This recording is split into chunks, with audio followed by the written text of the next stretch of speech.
Chapter 44. That can't be. Lin Qingshua's eyes widened as she looked down. The four beasts were motionless as if they were dead. After waiting for a while, sure enough, one of the magical beasts slowly moved and finally stood up. Then the other three also slowly stood up. All four beasts looked up. Seeing that they couldn't catch the person up there, they growled and turned to leave. You're right. Lin Qingxue turned back to look at Zhou Yifeng, her eyes full of admiration.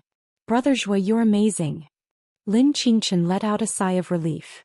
Based on Yi Qianying's cultivation, she probably wouldn't be able to concoct a powder that could knock out a high-rank beast. When are we leaving? Lin Qingchen leaned against the cave wall and asked. After tonight, Zhou Yifeng replied.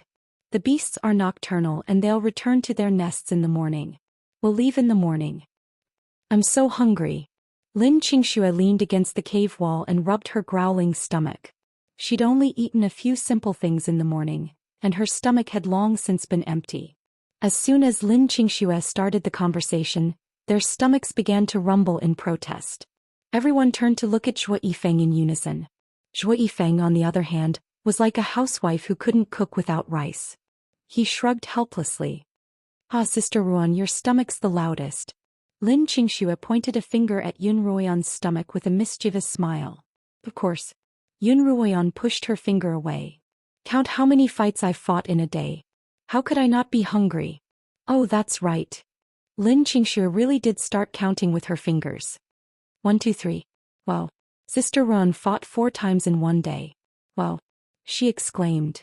Sister Ruan fought 4 times in one day. Sleep. Once you're asleep, you won't be hungry anymore. Yun Ruoyan leaned her head against the cave wall and closed her eyes. Lin Qingshue's body slowly slid down the cave wall and into Yun Ruoyan's embrace. Yun Ruoyan opened her eyes and gently combed her bangs before turning to look at Lin Qingchen. Lin Qingchen closed her eyes and breathed evenly. Her head slowly tilted and leaned on her shoulder. The corners of Yun Ruoyan's mouth curled up as she closed her eyes once more. Zhou Yifeng looked around the cave. It was dark inside, but Zhuo Lin didn't detect the presence of a magical beast, so he closed his eyes as well. After tossing and turning for a day, they quickly fell asleep. Qiuqiu, mistress, mistress. In her half-conscious state, Yun Ruoyan heard Qiuqiu's voice in her mind. What's wrong, chirp chirp? Wake up, something's wrong. What's wrong? Yun Ruoyan immediately woke up and sat up straight. Lin Qingxue, who was in her arms, was also startled awake. She sat up and rubbed her sleepy eyes. What's the matter, Ruoyan? Yun Ruoyan shushed her and gently nudged her awake. What's wrong? Lin Qingchen asked. Something's not right. Zhou Yifeng had woken up at some point, his eyes bright in the dark. Lin said that she smelled the scent of a snake again. Ah, there's a snake here. Lin Qingxue jumped up. I'm not sure either. It wasn't there just now, but it suddenly appeared. Zhuo Lin's eyes were similarly bright as she looked into the darkness of the cave and slowly pointed her pinky in a certain direction. It's right there. The group followed Zhuo Lin's finger and looked in the direction she was pointing, only to find that it was a mass of thick black ink. I'll go take a look. You guys stay here and don't move, Yun Ruoyan instructed before walking in the direction Zhuo Lin had pointed. Faint moonlight shone in from the entrance of the cave, but there was no light within the cave at all. Yun Ruoyan took out the beast core of the hound that she had on her and peered into the depths of the cave. In the depths of the darkness, Yun Ruoyan suddenly saw 2 balls of green light. Mistress, be careful. Qiuqiu suddenly called out in Yun Ruoyan's mind. Then Yun Ruoyan saw a giant snake's head emerge from the darkness, its eyes glowing with emerald green light. Yun Ruoyan took a few steps back, craning her neck to force her way into the moonlight. It's a high-tier snake. Zhuo Lin exclaimed in a low voice. Sister Ruoyan, be careful. Lin Qingxue wanted to call out, but Lin Qingchen covered her mouth. Lin Qingxue grabbed her sister's hand and looked at Lin Qingchen in confusion. The higher a snake's rank, the less useful its eyes are. This snake looks so powerful, but it's probably blind, Lin Qingchen explained in a small voice. She had once seen an incomplete record of demonic beasts on Lin Zainan's bookshelf, and there was a detailed description of demonic snakes in it. Sure enough, when the serpent's head was just a few feet away from Yun Ruoyan, it suddenly stopped in its tracks, facing off against her. Mistress, calm down. This snake is blind, Qiu reminded. Yun Ruan's body was still slightly hunched over and she stood there motionlessly. This snake had been sleeping at the bottom of the cave for a long time, in a state of suspended animation. For some reason, it had suddenly woken up and bumped into Yun Ruan's group. The snake's eyes weren't very good, but its sense of smell was very good. Because everyone was holding their breaths, it suddenly couldn't smell any human presence. Just as it was about to turn around and leave, it suddenly smelled a faint fishy odor in front of it. It slowly approached Yun Ruan, the two holes under its eyes called its nostrils, and began sniffing. The wound on Yun Ruan's face had split open again, and pus and blood were slowly oozing out. The pus and blood gave off a faint fishy odor in the air. Yun Ruan also realized this, but there was nothing she could do. She sent a wisp of spiritual energy into her mind, where the Phalai blade was circling. After a while, the snake didn't seem to notice anything, and it slowly turned its head back as if returning to its slumber in the darkness. Seeing this, everyone let out a sigh of relief. But suddenly, a crafty glint flashed across the snake's emerald eyes. Immediately after, the snake's head turned around again, opened its mouth and stuck out its bright red tongue toward Yun Ruan's face. Ah! Lin Qingxue struggled free of Lin Qingchen's restraints and screamed. In this critical moment, Yun Ruan was extremely calm. A wisp of spiritual energy had long since awakened the slumbering Phalai blade, and with a single thought, the blade appeared in front of her. Yun Ruan pointed, and the Phalai blade transformed into a streak of light that flew straight into the snake's open mouth. With Yun Ruan's current level of cultivation, the Phalai blade probably wouldn't be able to kill such a high-tier beast, but Yun Ruan seized the best opportunity to direct the blade into the snake's body. The snake's soft organs couldn't withstand the Phalai blade's torment, and it slammed its head against the cave walls in pain. Boom boom boom. The ceiling of the cave trembled and small rocks fell from the ceiling as the group carefully dodged them. After a long while, the snake finally lay on the ground, the light in its emerald eyes slowly extinguished. Is it dead? Lin Qingxue clutched her chest and panted as she walked to Yun Ruan's side. She looked around and asked, I thought I saw a streak of light fly into the snake's mouth, but I don't know what it was. Sister Ruan, did you see it? No, your eyes must be playing tricks on you. Yun Ruan had long since retrieved the Phalai blade without anyone noticing, so she decided to play dumb. Lin Qingxue rubbed her head, then turned to Lin Qingchen and Zhu Yifeng, but the two of them indicated that they hadn't noticed. Oh, it looks like my eyes really were playing tricks on me. Lin Qingxue no longer suspected anything. She looked at the giant snake's head on the ground and smiled. The demon-eyed lion has run away and a high-tier snake has appeared. Its core must be quite valuable, right? Lin Qingchen and Zhu Yifeng also walked over to Yun Ruan's side, and everyone turned their attention to the giant snake's head. No one could get enough of such a treasure. This was the first time any of them had seen such a large snake, and this trip to the imperial territory had truly broadened their horizons. This was what everyone, including Yun Ruan, was thinking. But before they could admire it enough, the snake's head began to slowly retreat, as if something was dragging it behind it. What's going on? Everyone was confused, but they didn't dare to act rashly. They didn't know what terrifying dangers lay within the depths of the cave. Don't let it get away. Lin Qingxue stretched out a hand toward the snake's head. Qingxue, be careful. Yun Ruan hurriedly tried to pull her back, but a rattan-like object suddenly emerged from the darkness and wrapped around Lin Qingxue's hands and feet, yanking her deeper into the cave. Yun Ruan, who was closest to Lin Qingxue, was only able to grab onto the corner of her robe, but it was torn apart by the two forces. Qingxue. Lin Qingchen rushed over, but she didn't even manage to grab onto the corner of her robe. Sister Ruan, Sister Qingchen, save me. Both Lin Qingxue and the snake's head were dragged into the darkness. Qingxue, Qingxue. Lin Qingchen screamed and tried to chase after them, but Yun Ruan held onto her tightly. Qingchen, it's dangerous. Don't go over there. Lin Qingchen turned around, her eyes filled with tears. But what about Qingxue? Sister Ruan, what about Qingxue? I'll go save her.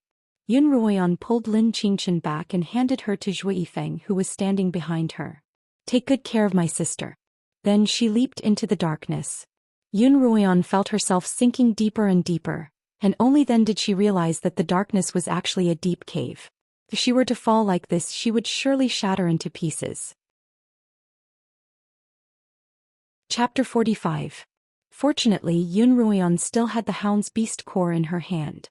Using its weak glow, Yun Ruian managed to grab onto a vine hanging from the wall, slowing her fall.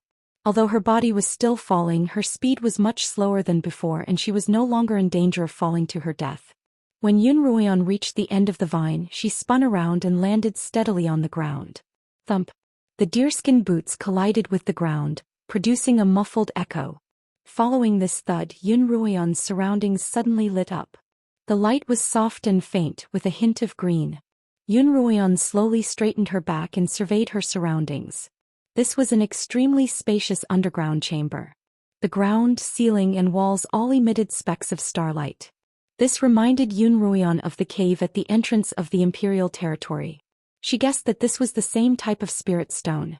In her past life, when Yun Ruian had followed Paizio into the Imperial territory, she had heard him mention this type of spirit stone. This was a type of stone that contained a special kind of spiritual powder. When it came into contact with a person, it would glow. The more people there were, the brighter the glow. Other than the specks of light from the spirit stone, there were also vines on the walls. In this sealed underground chamber without sunlight, these vines grew strangely lush. Apart from being lush, Yun Ruian also discovered that these vines grew horizontally. One end extended into the cave that she had just fallen into, and the other end extended further into the chamber. Yun Ruian's intuition told her that the fellow who had dragged Lin Qingxue and the snake down was in there. As Yun Ruian walked deeper into the chamber, more and more starlight appeared on the walls, brighter and brighter. Help, help.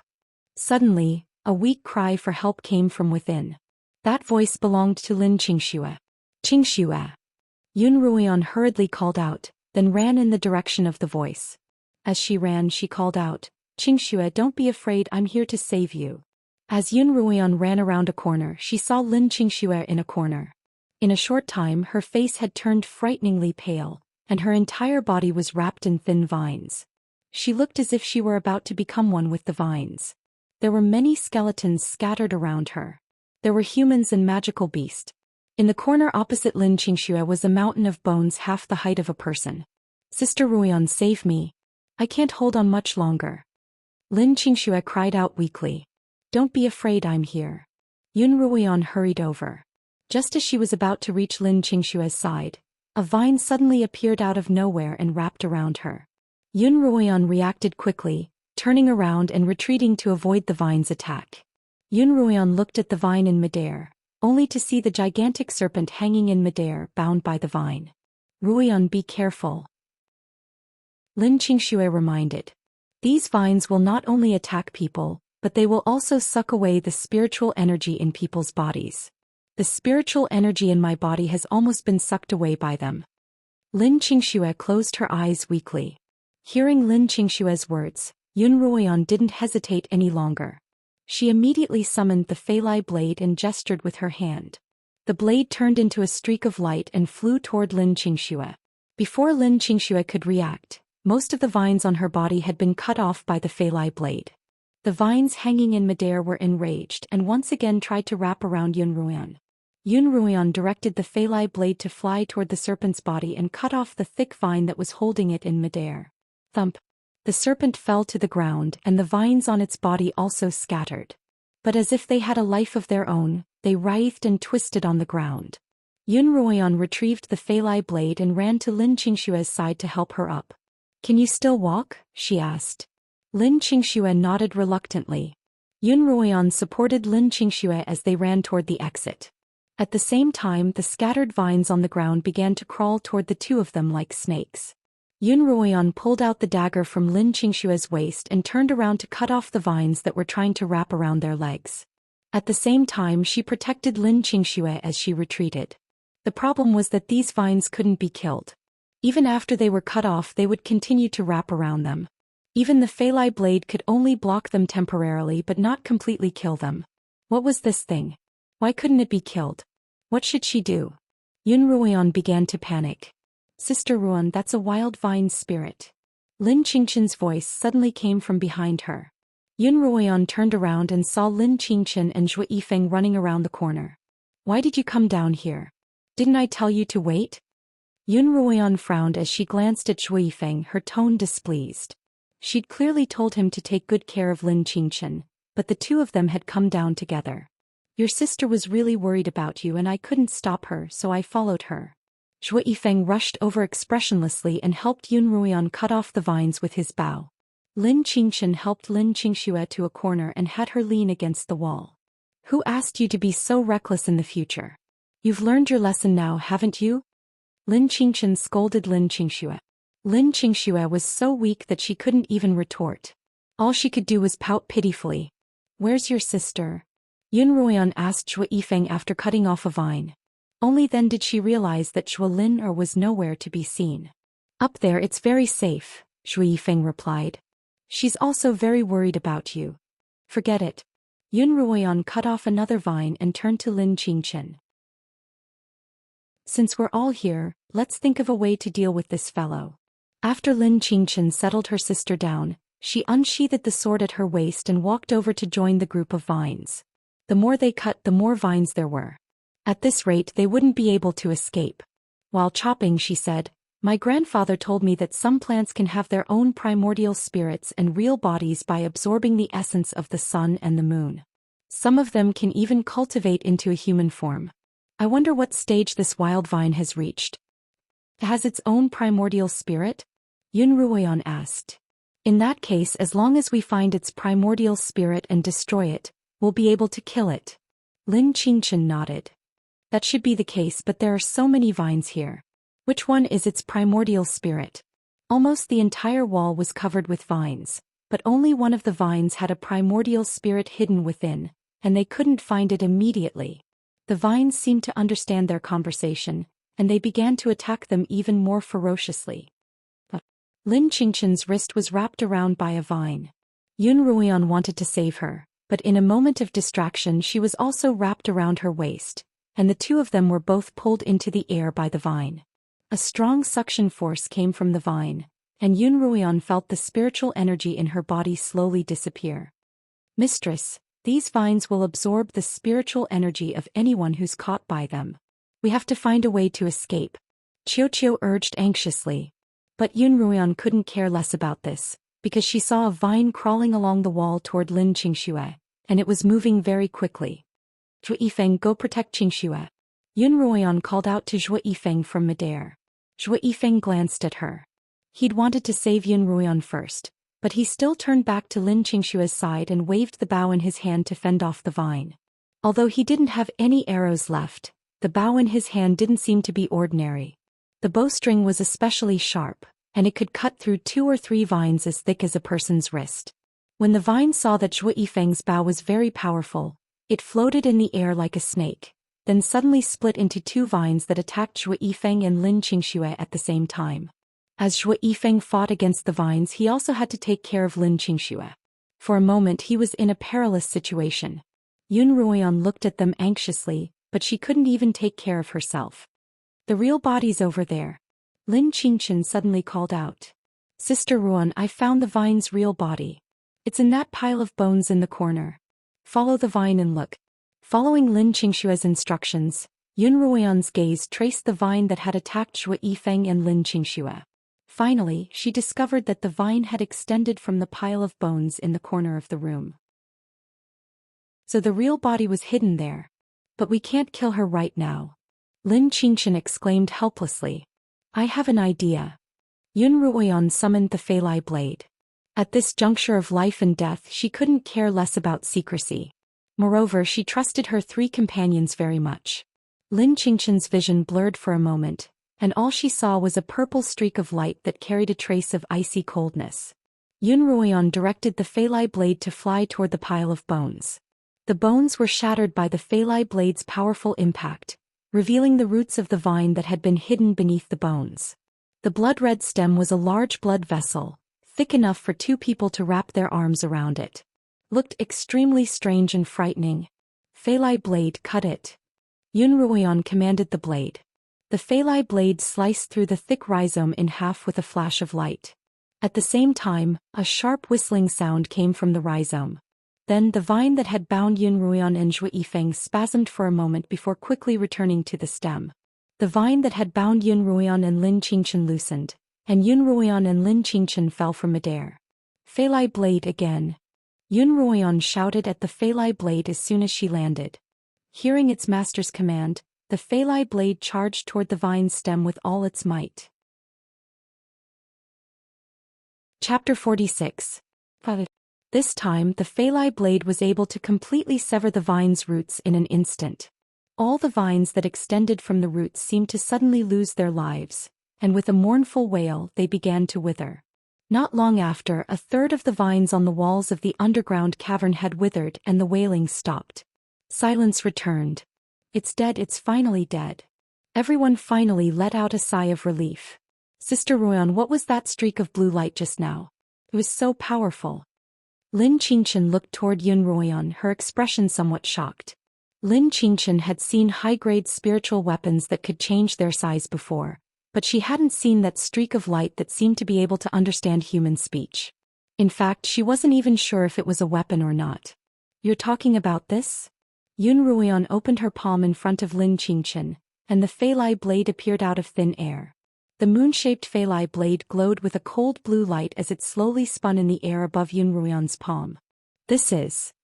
Lin Qingchen's eyes were filled with shock. That's a divine weapon. Zhou Yifeng's equally shocked voice rang out from behind Yun Ruoyan. Yun Ruoyan turned back to look at him. Yes, this is the Feilai blade, a divine weapon that I obtained by accident, and it's also my life-saving talisman. Yun Ruoyan looked at Lin Qingchen and Zhou Yifeng, then said sternly, there's a saying that goes, an innocent man's wealth is his own ruin. I'm just a weak girl, and if anyone else were to find out that I've obtained such a divine weapon, I'd surely meet a tragic end. That's why I've been hiding this from you. I hope that you can understand and that you'll keep this secret for me.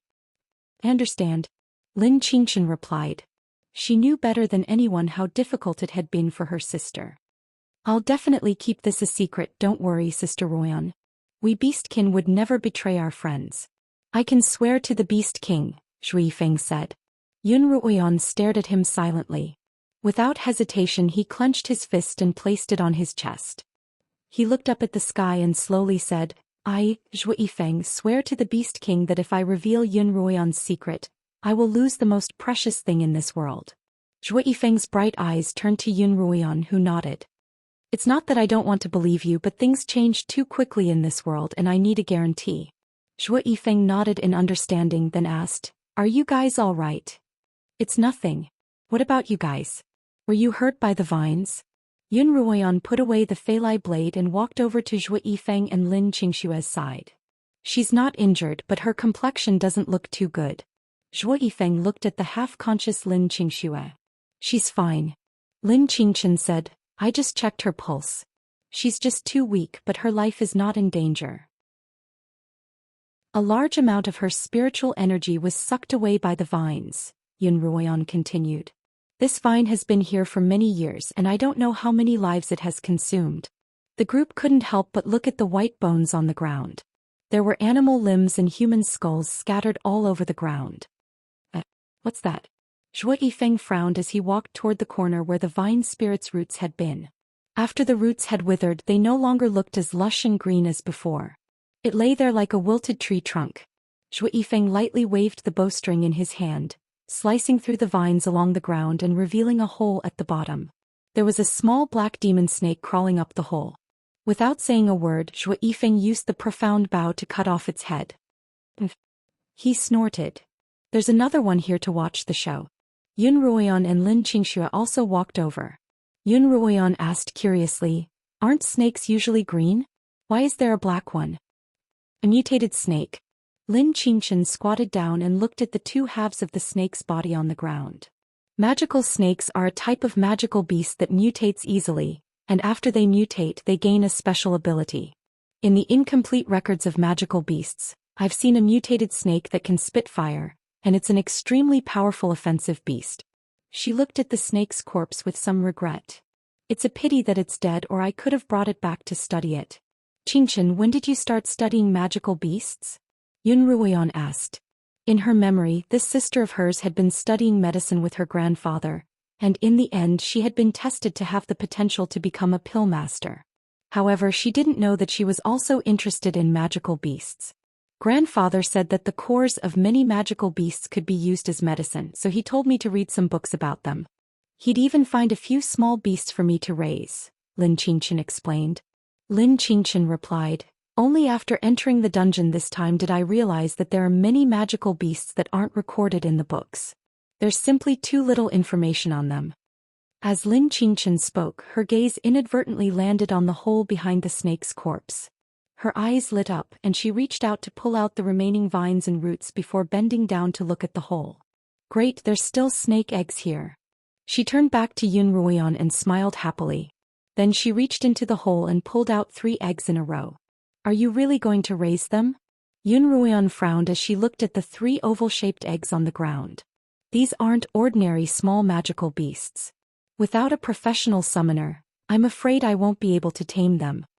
Yun Ruoyan turned to look at the carcass of the giant serpent behind her. She could still remember the fear she had felt when she had confronted it. If not for the Feilai blade, she would have long since been swallowed whole. Don't worry, I'll get grandfather to help me. These snakes aren't easy to raise and I might not even be able to raise a single one. She reached into the hole again, but this time instead of snake eggs she pulled out a book. Why would there be a book here? Lin Qingchen held the book in her hands. It was a book with a yellowish cover, the color of a wilted vine. It looked very simple and unadorned.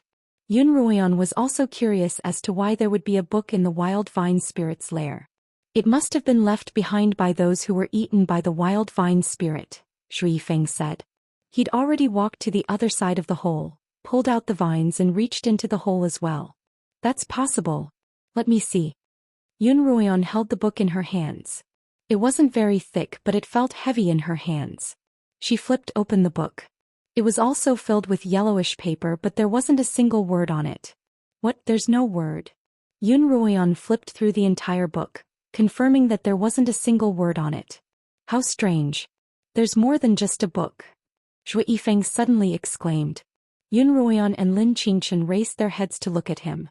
He was holding a small dark green porcelain bottle in his hands, his face full of joy. Yun Ruoyan also smiled. There should be more in this hole.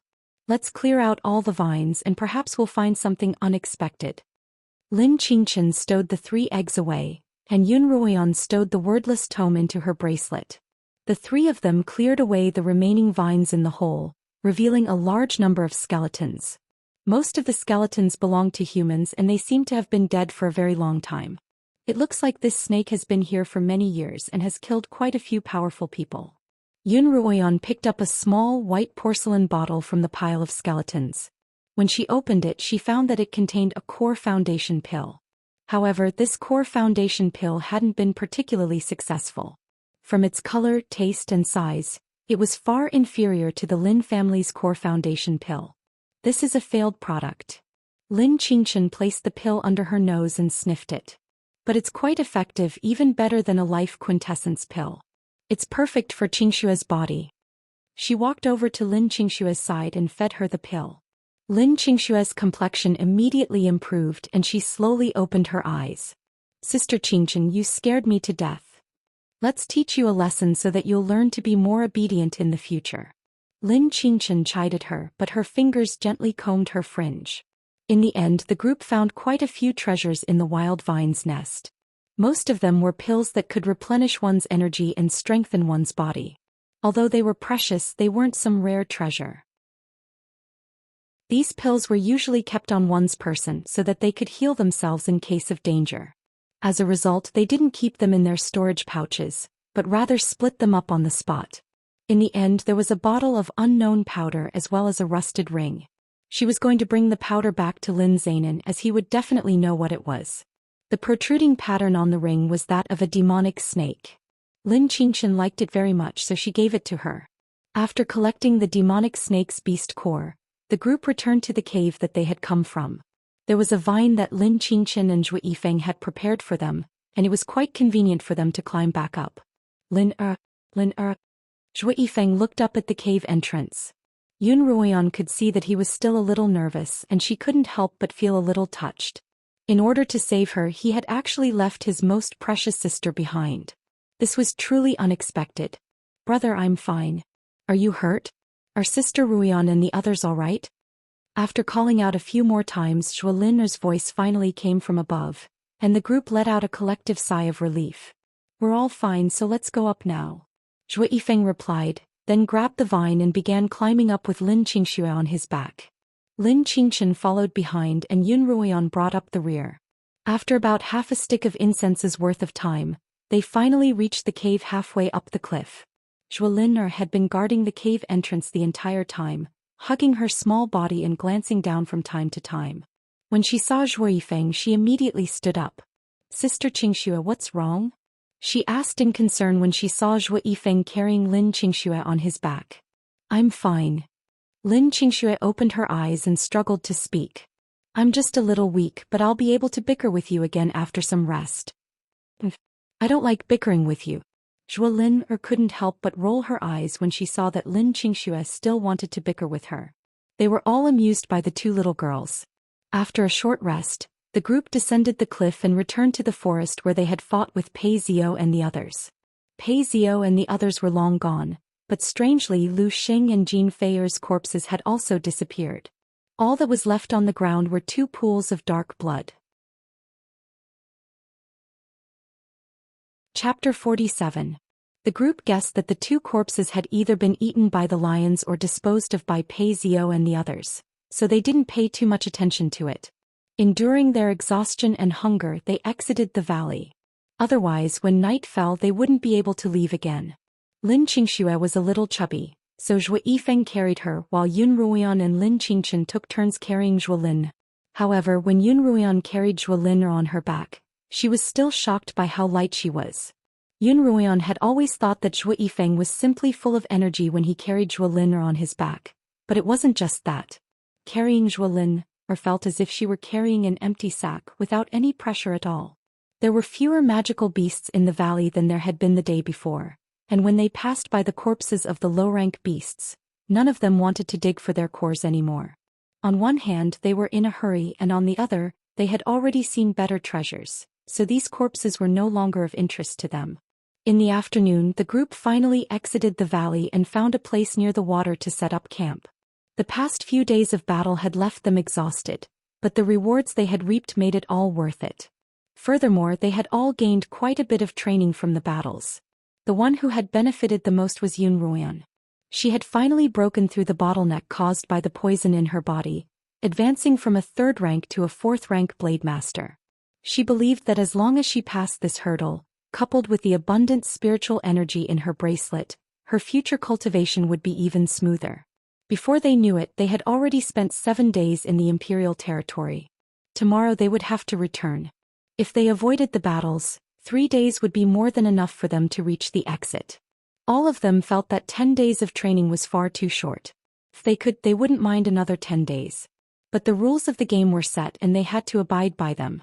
After making arrangements for Zhou Lin'er and Lin Qingxue, Zhou Yifeng was in charge of hunting and cooking, while Lin Qingchen and Yun Ruian went to the riverbank to fetch some water to make some soup. They had been eating barbecued meat for the past few days. Although Zhou Yifeng's cooking skills were impeccable, no matter how tasty something was, they would eventually get sick of it. After filling up their flasks, the two of them looked at the cool and clear stream water and suddenly felt itchy all over their bodies. For the past few days he had either been running or fighting. His body had been drenched in sweat countless times, and there were many bloodstains on his clothes. The clothes were still bearable, but when they thought of their bodies, the two of them felt their hearts itch. "Sister Ruian," Lin Qingchen said sincerely, "I'd like to take a bath." Yun Ruian looked at her very sincerely and said, "Me too." The sisters looked at each other and smiled. Since they had decided to end the battle quickly, they didn't leave anyone to guard them. They were also afraid that Zhou Yifeng would suddenly appear, so they walked along the stream for a while. After finding a secluded place, the two of them eagerly took off their dirty clothes and went into the water to take a bath. Lin Qingchen was in the middle of washing Yun Ruian's back. When her fingers touched the skin on her back, she felt that it was white and soft and as smooth as silk. "Ruian, you're so pretty." Yun Ruian paused, then smiled bitterly. You're just trying to comfort me, aren't you?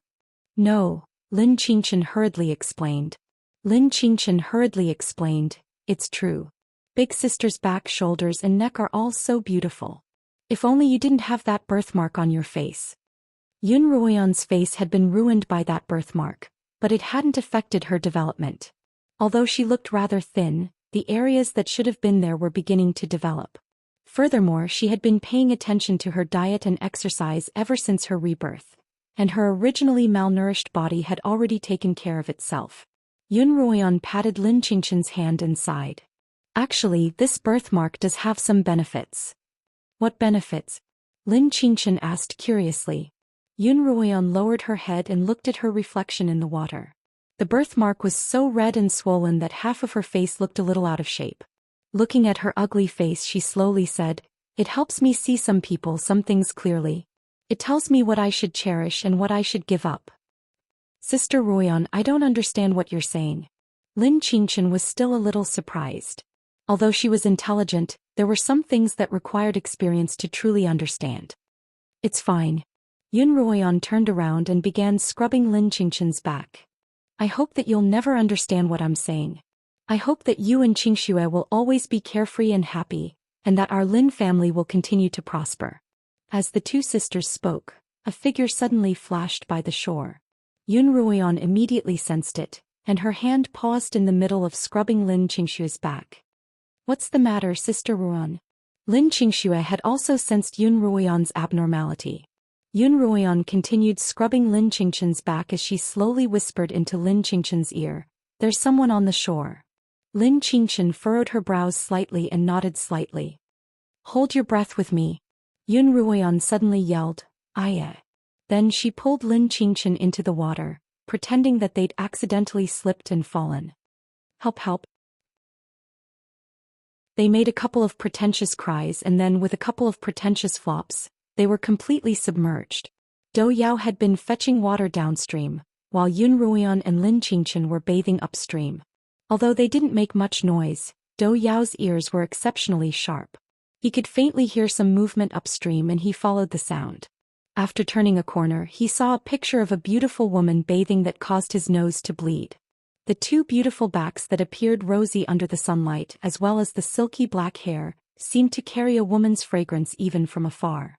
Dou Yao resisted the urge to have a nosebleed and hurriedly ducked into the bushes. Not far from the bushes, he discovered that there were clothes taken off by beautiful women, and he wanted to steal them. That way he would be able to watch the two beauties run around naked, and if their cultivations happened to be lower than his, he might even be able to satisfy his desires today. As he thought of this, he moved towards Yun Ruoyan and Lin Qingxia's clothes, his body rubbing against the bushes with a rustling sound. Yun Ruoyan keenly noticed him and thought, where did this reckless fellow come from? When I catch him later, I'll definitely dig his eyes out. Just as Dou Yao was about to take their clothes, the two beauties in the river suddenly flopped up, crying for help. Dou Yao was delighted that he'd gotten them without any effort, and he immediately stood up from the bushes. Suddenly, a streak of light flew over from somewhere and brushed past his scalp. Dou Yao felt a chill on his scalp, and the hair that he'd kept in place for 17 years fell off his head. Ah! He screamed in fright, and no longer caring about the beauties or his luck with women, he turned around and ran away. Humph, he runs faster than a rabbit.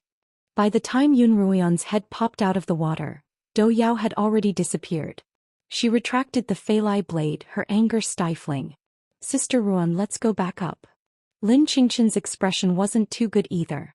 Although the women of the Qinyuan continent weren't exactly conservative, having their bodies peeped on for no apparent reason would still affect their moods. The two of them went ashore, put on their clothes and headed back to the campsite.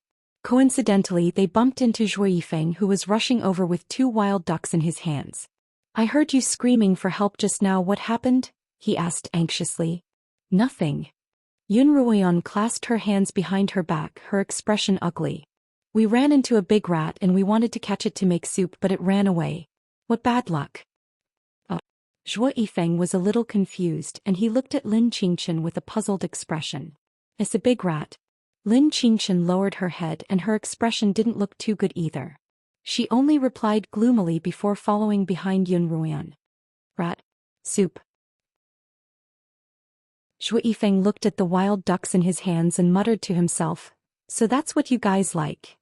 Naturally, there wasn't any rat soup that night, but Zhou Yifeng caught 2 fish from the stream and wild duck eggs from the forest to make a delicious fish soup with eggs.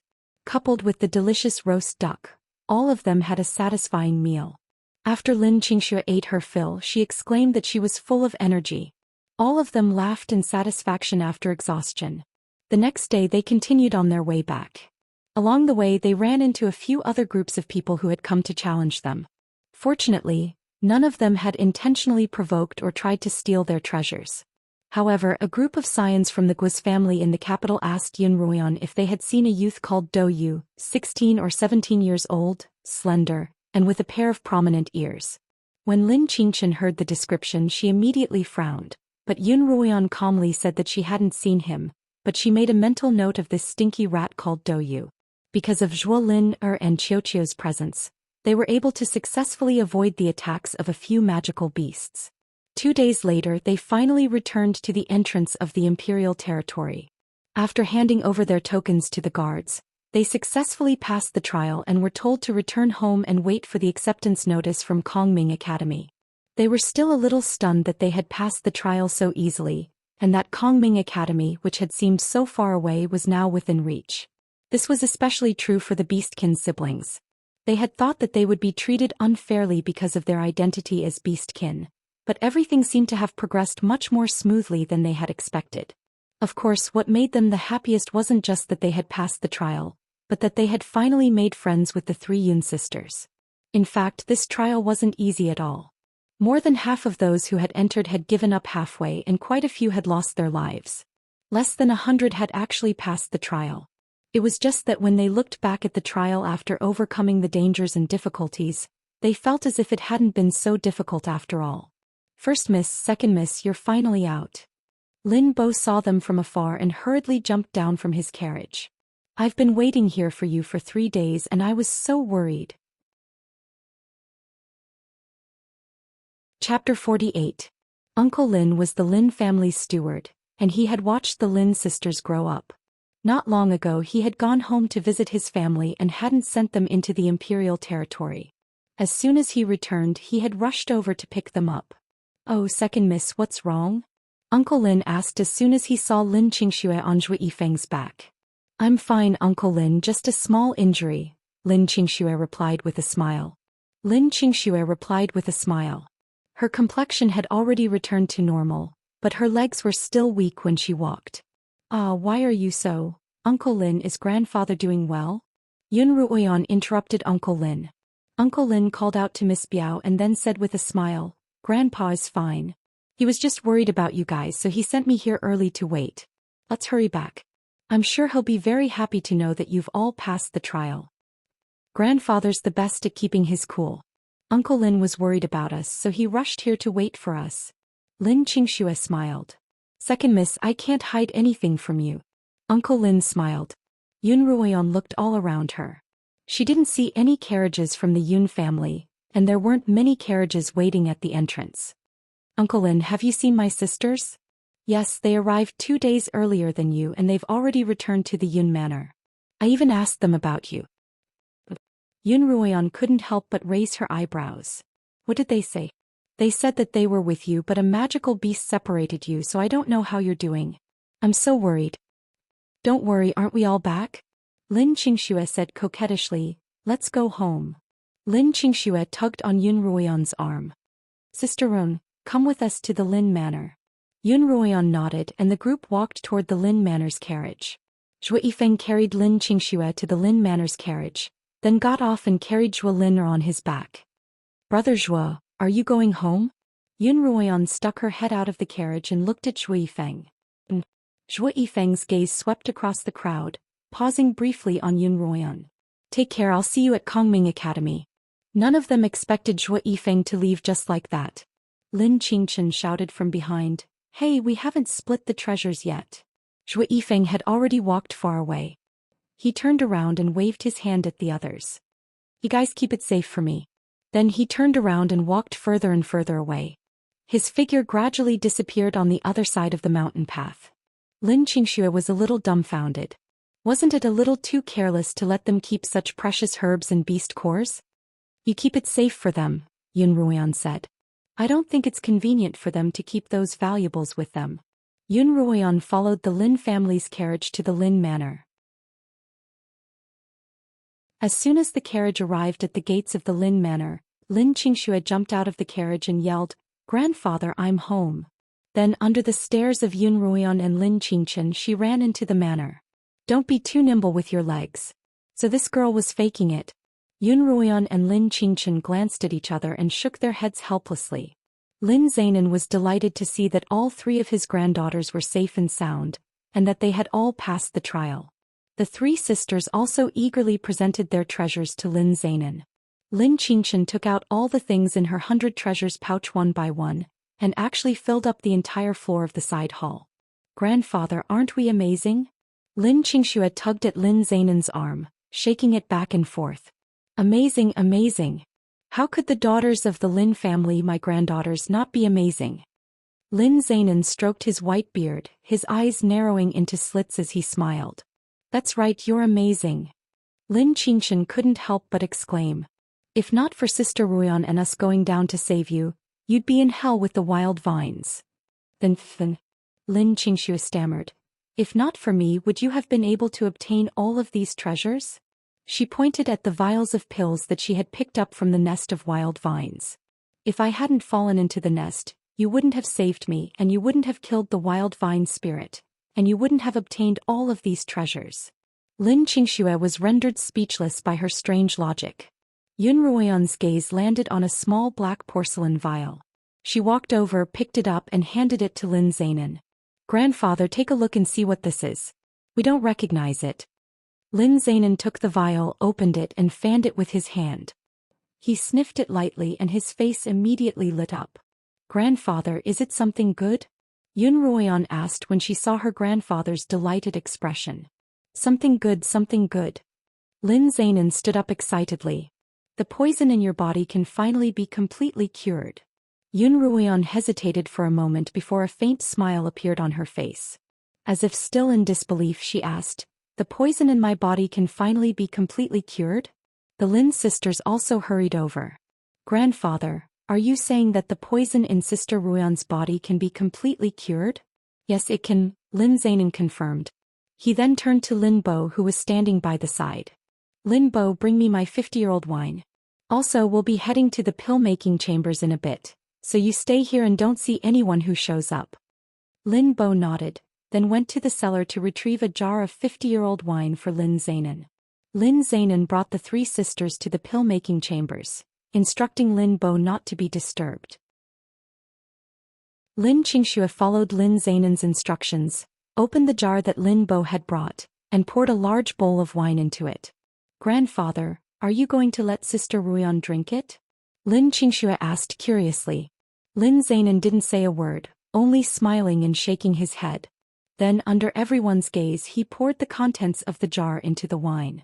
It was a brown, fingernail-sized object, and as it sank to the bottom of the bowl, tiny bubbles began to rise from its surface. What's this? Yun Ruoyan asked.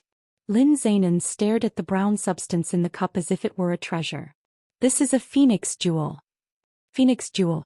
Lin Qingchen exclaimed in shock as if the name had excited her. Phoenix jewel? What's a phoenix jewel? Both Yun Ruoyan and Lin Qingxue were confused. Sister, have you heard of bezoars and dogs? Lin Qingchen looked at Yun Ruoyan. Yes, Yun Ruoyan replied. It's a treasure that grows in the bodies of cows and dogs. More accurately, it's a treasure that grows in the stomachs of cows and dogs. It can be used as medicine to detoxify poisons and it's extremely rare. Lin Qingchen pointed at the object in the cup. As the name suggests, a phoenix jewel grows in the stomachs of a phoenix and it's even rarer. It's not just rarer, it's even rarer. Lin Zainan was so excited that his beard trembled.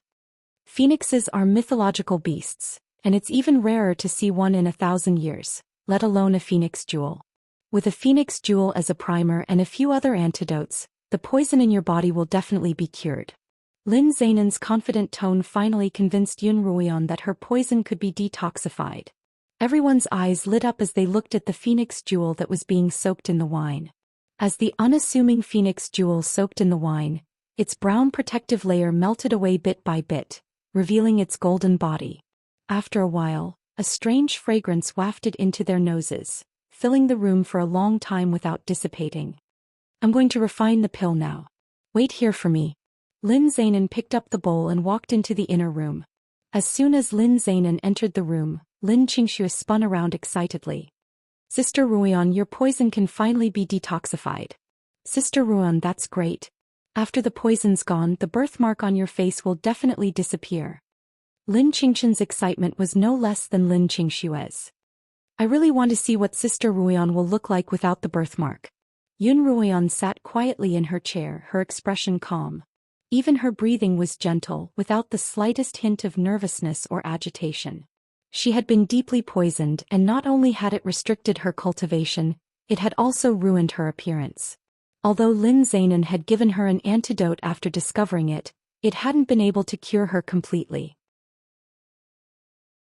It was impossible for her to say that she didn't feel anything when she saw people with a purulent birthmark on her face every day. It was just that, having lived 2 lives, she was more resistant to other people's gazes. But now that she knew that she could be detoxified, how could she not be excited? It was just that she was used to hiding her emotions, and compared to the others she was much calmer. For hours later there was still no movement from inside. Lin Xianxia was a little anxious and she wanted to sneak in to take a look, but Lin Qingqian pulled her back. Grandfather needs absolute silence when he's refining pills. If you disturb him and something goes wrong, you won't be able to bear the consequences, Lin Xianxia warned Lin Qingqian sternly. Realizing the severity of the situation, Lin Qingqian stuck out her tongue and sat down obediently. Her gaze landed on Yun Ruoxua's body, but she saw that Yun Ruoxua's expression was one of indifference. She didn't understand what was going on. Lin Qingqian admired Yun Ruoyan's calm demeanor, and wondered when she'd be able to be as calm as her cousin. After another 4 hours, when the sun began to gradually set on the western mountain top, Lin Zainan finally walked out from inside. When the others saw him they were all shocked. His originally gray hair had actually turned snow white. He was dressed in a black robe and his body was thin and his hair was snow white. When he walked out of the room with a smile on his face he looked like an immortal. Grandfather. The 3 sisters stood up at the same time and called out, Grandfather. Their eyes were moist at the same time. Grandfather. Lin Xianxia wiped away her tears and was the first to walk over. She held Lin Zainan's hand and smiled. I thought I saw an immortal just now. You're the best at flattering, Grandfather. Lin Zainan reached out to wipe away her tears. Lin Qingqian and Yun Ruoxu followed. Grandfather, Yun Ruoyan felt a lump in her throat and couldn't speak. Lin Zainan waved a hand. You're my granddaughter. Although you're my grandson, you're still part of the Lin family. I'm willing to do anything for you. After saying that, he stretched out his hand, and a round golden pill was quietly lying in his palm. Quick, drink it down with wine, Lin Zainan said. Chapter 49. Yun Ruoyan looked at the golden pill in her grandfather's hand and slowly extended her hand. Although she was trying her best to suppress the excitement in her heart, her fingertips still trembled imperceptibly. She gently pinched the golden pill with her 2 slender fingers. In an instant, ripples of spiritual power appeared on the surface of the golden pill. The ripples came one after another, floating on the surface of the pill in a peculiar fashion. Yun Ruoyan felt the pill cool to the touch, and an indescribable sense of comfort spread from her fingers to the rest of her body. Both Lin Qingqian and Lin Xianxia were stunned, but their expressions slowly changed to one of pleasant surprise. They exclaimed in unison, "This is a superior grade elixir?" The 3 sisters then turned to Lin Zainan. Grandfather, you've made a high-grade pill. You've finally broken through. Just like weapons, spiritual pills were categorized into low-grade, mid-grade and high-grade. The concoction of low-grade elixirs required the cultivation of an alchemist of level 1 to level 3. Middle-grade elixirs required the cultivation of an alchemist of level 4 to level 6, and so on. High-grade elixirs required the cultivation of an alchemist of level 7 to level 9. Lin Zainan was only a 5th-rank pill master, and his cultivation had stagnated for many years. As a result, the Lin family had only been able to make mid-grade pills for so many years. Coupled with the fact that the Lin family didn't have many descendants, the Lin family was already on the brink of decline. They were merely relying on the reputation they had accumulated over the past century, as well as the reputation they had gained when Lin Zainan was young. If Lin Zainan could make a high-grade pill, then the Lin family's status would be further secured. The three sisters looked at Lin Zainan excitedly. However, Lin Zainan shook his head bitterly. Breaking through isn't that easy. I'm afraid I'll never have the chance to do so in this lifetime. Then how did you refine this pill? Yun Ruoyan asked. The three sisters looked at Lin Zainan in confusion, waiting for him to answer. Lin Zainan sat on his armchair and casually took a sip of the tea that Lin Qingchen had brewed for him. I traded my cultivation for it. What? Traded his cultivation for it? The pleasant surprise of the three instantly turned into shock. One had to know that using spiritual power to refine medicine and using spiritual power to exchange medicine were two completely different concepts. The spirit force consumed by alchemy could be replenished through cultivation, but exchanging one's spirit force cultivation was a taboo for alchemists. This was because after exchanging, not only would the alchemist's cultivation regress, but they would also no longer be able to advance through cultivation. Yun Ruoyan looked at the golden pill in her hand once more, feeling as if it weighed 1,000 kilograms. Grandfather, For a moment her chest was filled with complicated emotions and she couldn't say anything. Lin Zainan put down his teacup. His hair was snow-white, and his expression was solemn as he looked at Yun Ruo with bright eyes. You don't need to feel pressured. You're my granddaughter, my flesh and blood. Back then I couldn't protect your mother and that was the regret of my life. Now what I'm doing is a little compensation for your mother. After saying that he turned to Lin Qingchen and ordered, pour a glass of wine for your sister and let her take the medicine quickly. Spiritual pills had to be stored in special containers after they were refined. If they were exposed to the air for long periods of time, the spiritual energy within them would dissipate. Lin Qingchen hurriedly followed her grandfather's instructions and poured a large glass of 50-year-old wine for Yun Ruoyan. Yun Ruoyan suppressed all distracting thoughts and took the glass. She popped the golden pill into her mouth, then tilted her head back and drank a large mouthful of wine. The pill melted as soon as it came into contact with the wine, and the fragrance of the pill and the wine blended together. Thick spiritual energy flowed into Yun Ruoyan's body along with the aroma of the herbs and wine. Yun Ruoyan couldn't help but close her eyes in comfort. When she opened them again, she felt as if her surroundings were clear and bright. Quick, finish the wine, Lin Zainan ordered. This phoenix bead is a miraculous antidote and it has a cool nature. Wine can help to neutralize the cold and increase its effectiveness. Quickly finish the wine. When Yun Ruoyan heard Lin Zainan's words, she immediately tilted her head back and gulped down the entire glass of wine. A spicy, warm current flowed down her body, mixing with the cool energy in her abdomen and spreading throughout her body, nourishing her organs, bones, meridians and every inch of her skin and every pore. Look, Sister Ruoyan's face. Lin Qingxue stared at Yun Ruoyan's face in shock. Her face first turned green, then red and finally a strange purple. The purple slowly receded from the left side of Yun Ruoyan's forehead to the right, finally converging on the birthmark on Yun Ruoyan's right cheek. The purplish-black poisonous blood broke through the scab that had just formed on Yun Ruoyan's right cheek and flowed down. Thank goodness, the root of the poison has finally been forced out. Lin Zainan's tone was equally excited. He turned to Lin Qingchen, who was also staring intently at Yun Ruoyan, and instructed, Qingchen, go and collect the poisonous blood from Ruoyan's face. Lin Qingchen paused for a moment before she reacted. She quickly found a small porcelain bottle and used silver needles to collect the poisonous blood from Yun Ruoyan's face before handing it to Lin Zainan. Lin Zainan snorted coldly as he held the bottle in his hand. I'd like to see what kind of powerful poison it was that harmed my grandson for so many years. Yun Ruoyan, on the other hand, felt as if she were floating on a cloud, her entire body relaxed and comfortable. Chirp, chirp. Amidst her incomparable comfort, Yun Ruoyan heard chirp, but she didn't want to open her eyes or pay attention to it. All she wanted to do right now was sleep. Congratulations, mistress. You've finally purged the poison from your body. Chirp chirped happily. Mistress, have a good sleep. You'll be better once you wake up. Yun Ruoyan stood in the middle of the room for a long time. When Lin Qingxue tried to wake her up, she found that she had fallen asleep standing up. Yun Ruoyan slept soundly, and even when Lin Qingxue and Lin Qingchen carried her onto the bed, she didn't react in the slightest.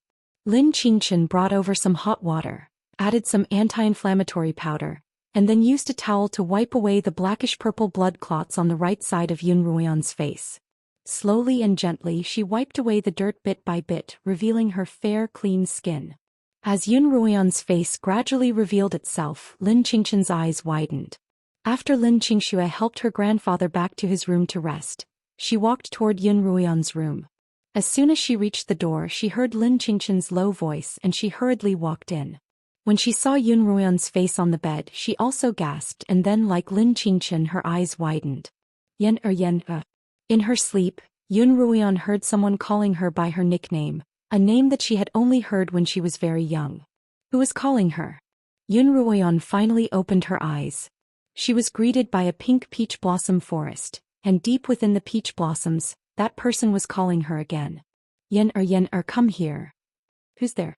Who's calling me again? Yun Ruoyan followed the voice into the peach blossom forest. Finally, she saw the woman calling her. She was dressed in a pink dress, the same color as the peach blossoms. As she danced, she smiled at Yun Ruoyan. Yen, don't you think mother's dance is beautiful? Mother, are you my mother? Yun Ruoyan asked as she walked toward the woman. Gradually she could see her face clearly. The woman was extremely beautiful, with snow-white skin, hair as black as ink, eyebrows as deep as the sky, and eyes as bright as the stars. Yun Ruoyan was certain that this was her mother. When she was very young, Yun Ruoyan had seen her mother's portrait hanging in her father's room. Later on, Madame N had taken over the house and her mother's portrait had disappeared. However, her mother's appearance had been deeply engraved in Yun Ruoyan's mind. Mother, Yun Ruoyan called out tearfully as she walked closer to the dancing woman. Suddenly, the woman stopped dancing and looked at Yun Ruoyan. Under Yun Ruoyan's gaze, she clutched her chest, a pained expression on her face. Then she suddenly spat out a mouthful of fresh blood. The blood stained her pink dress, and her eyes were filled with longing and reluctance as she slowly lay down amidst the falling peach blossom petals. Mother! Yun Ruoyan screamed as she woke up from her bed. Looking around, she found herself in a familiar room. Only then did she realize that she'd had a dream. It was a woman's bedroom and it was very clean and tidy, as if it hadn't been empty for years. Yun Ruoyan remembered that this was her mother's bedroom in the Lin Manor. In her past life, she'd occasionally come to the Lin Manor to stay there. Behind the room was a peach blossom forest, and when the peach blossoms bloomed, it was as beautiful as a dream.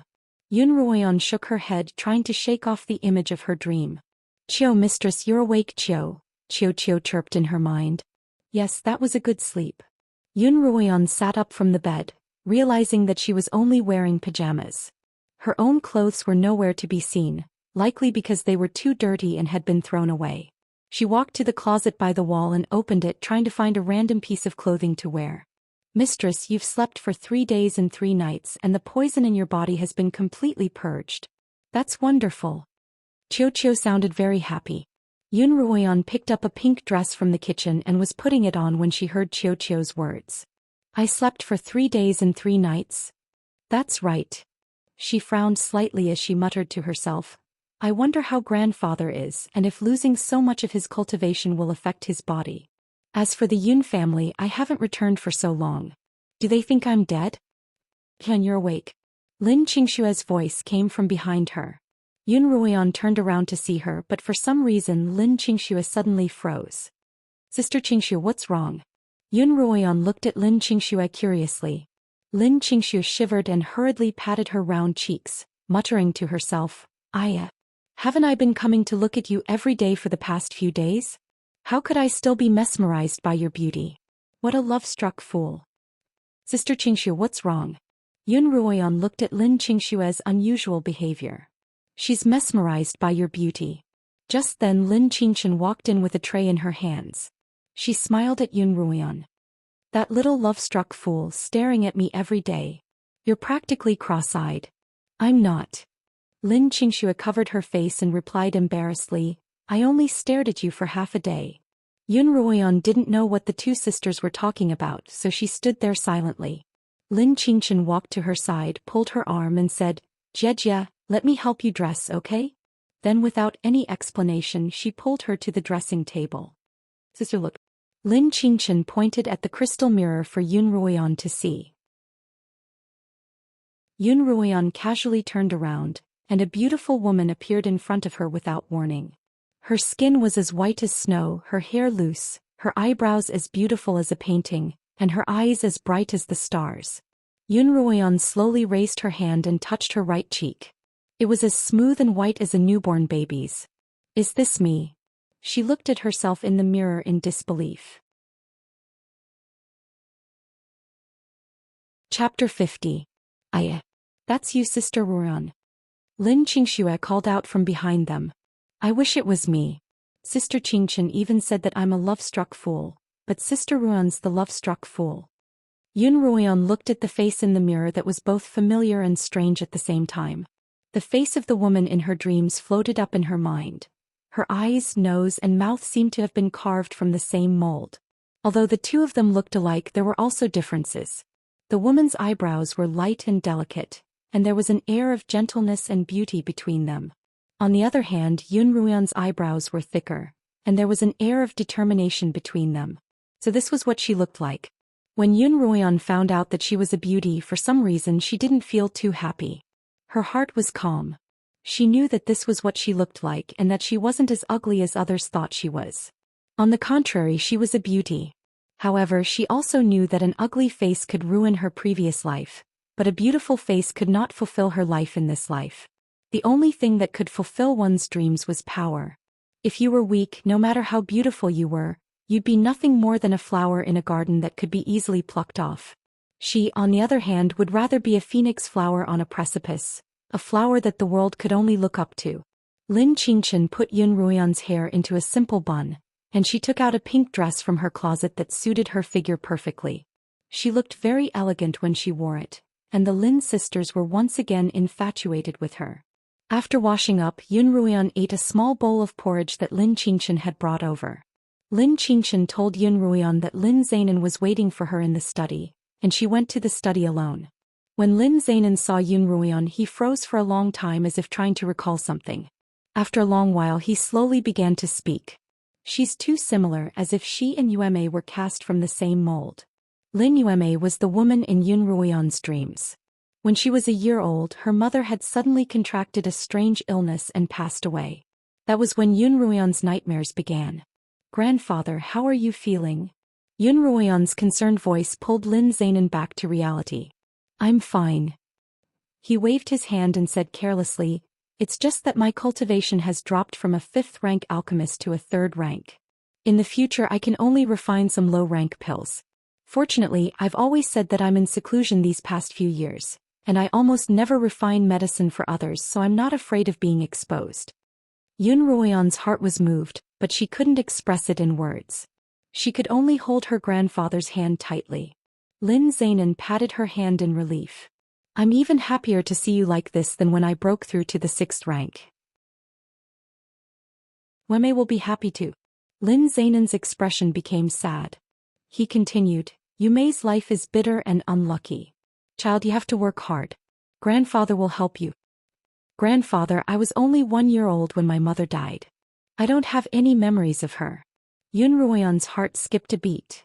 But when I was a little older and had some memories, I only remembered servants pointing at me behind my back, saying that I was a jinx, and that I was the cause of my mother's death. Nonsense. Lin Zainan slammed the table angrily. Everyone in the Yun family loves to spout nonsense. Ruoyan, don't take it to heart. Yun Ruoyan nodded, indicating that she didn't mind. Seeing that Lin Zainan was no longer agitated, she continued, but those servants weren't wrong about one thing. There was something fishy about my mother's death. She looked at Lin Zainan with a frown. Grandfather, how did my mother die? Was it really as people say that she suddenly contracted a strange illness? Lin Zainan stared at her for a long time before finally replying, I didn't want to tell you because you were still too young, but you found out for yourself. Yun Ruoyan's heart skipped a beat. It seemed that she had guessed correctly. Her mother, that beautiful woman, had indeed been killed by someone. Lin Zainan told Yun Ruoyan that when she was just a year old, Lin Yueme had brought her to stay with the Lin family. That year the peach blossoms were in full bloom, and Lin Yueme often brought her out to play in the peach blossom forest. One day while the two of them were playing, Lin Yueme suddenly began vomiting blood. Her health deteriorated day by day, and within a month she had passed away.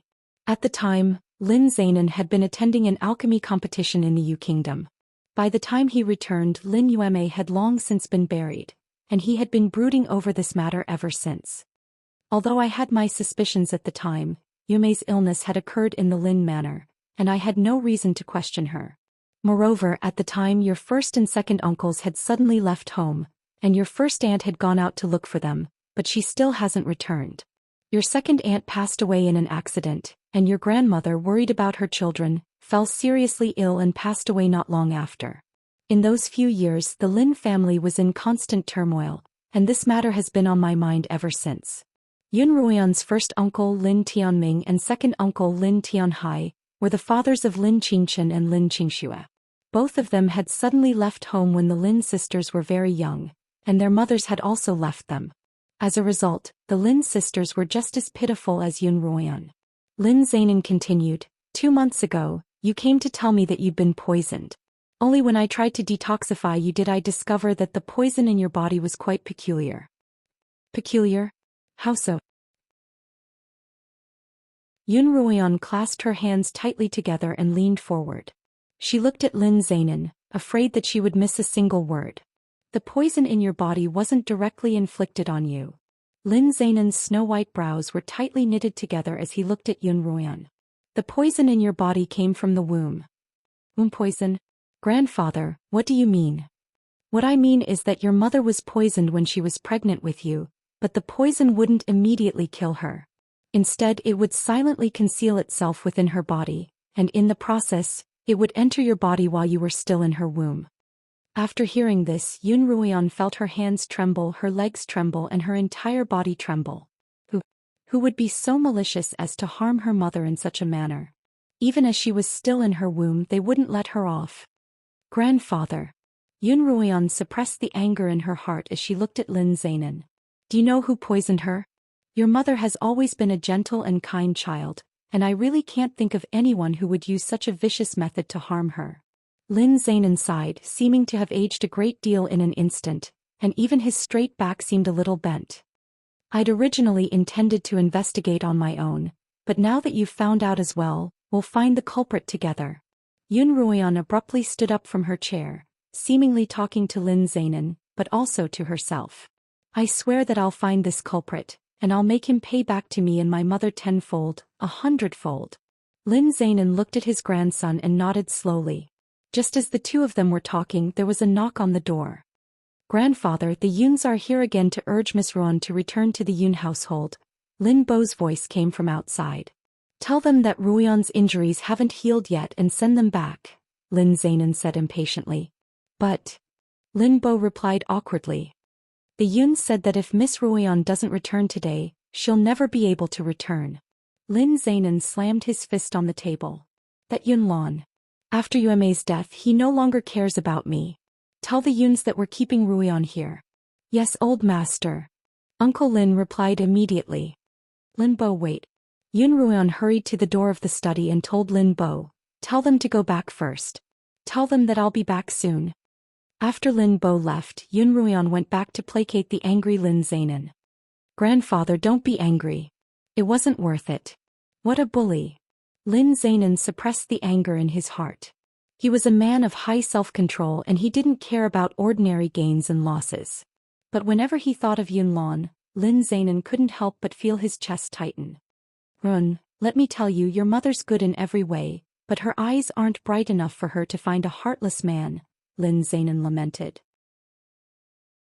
Lin Zainan said bitterly, I strongly opposed it at that time, but your mother was determined to marry him. I really regret not locking your mother up. He turned to Yun Ruoyan and said earnestly, Child, you'll have to keep your eyes open in the future. Don't be fooled by a man's looks and words. Grandfather, don't worry, I won't. Yun Ruoyan gently massaged Lin Zainan's shoulders. Lin Zainan continued, but it's all good now. With your looks, most men won't be able to match up to you. His tone was proud and gratified. Yun Ruoyan stopped what she was doing and walked up to Lin Zainan, squatting by his feet and looking at him. Grandfather, my mother was so beautiful, but she still couldn't escape someone else's schemes. It's clear that a woman's beauty isn't a weapon to protect herself. Sometimes, it can even attract malicious schemes. Yun Ruoyan's eyes were misty, but at the same time, they were filled with determination. I don't want to appear in public with such an eye-catching appearance before I'm able to protect myself. Grandfather, can you help me? Lin Zainan looked at his granddaughter. Although her facial features resembled his daughter's, the energy that emanated from her bones was completely different from his daughter's. In fact, she bore a resemblance to him when he was younger. No, she was even more outstanding than he was. Lin Zainan finally smiled in satisfaction. At Yun Ruoyan's request, Lin Zainan used medicine to help her revert back to her original ugly appearance. He handed Yun Ruoyan a few small porcelain bottles of different colors, telling her which ones would cause skin irritation and which ones would reduce swelling. Mixed together, they would emit a foul odor, and when applied to the face, they would be no different from rotten meat, but they wouldn't harm the skin in the slightest. When Yun Ruoyan once again appeared in front of the Lin sisters, they were once more shocked but even more regretful. They had not seen enough of that peerless beauty in the heavens and earth. As it neared noon, Yun Ruoyan didn't stay at the Lin Manor for lunch. Instead, she had Uncle Lin send her back to the Yun Manor. Perhaps because of the golden pill, Yun Ruoyan didn't feel hungry at all, even though she had only eaten a small bowl of porridge for 3 days and 3 nights. As soon as Yun Ruoyan stepped out of her carriage, a servant ran in to report her arrival. Before Yun Ruoyan could even return to her rooms, she was invited to the Yun Manor's main hall. Over there, almost all of the Yun family's heads were waiting for her like a tiger watching its prey.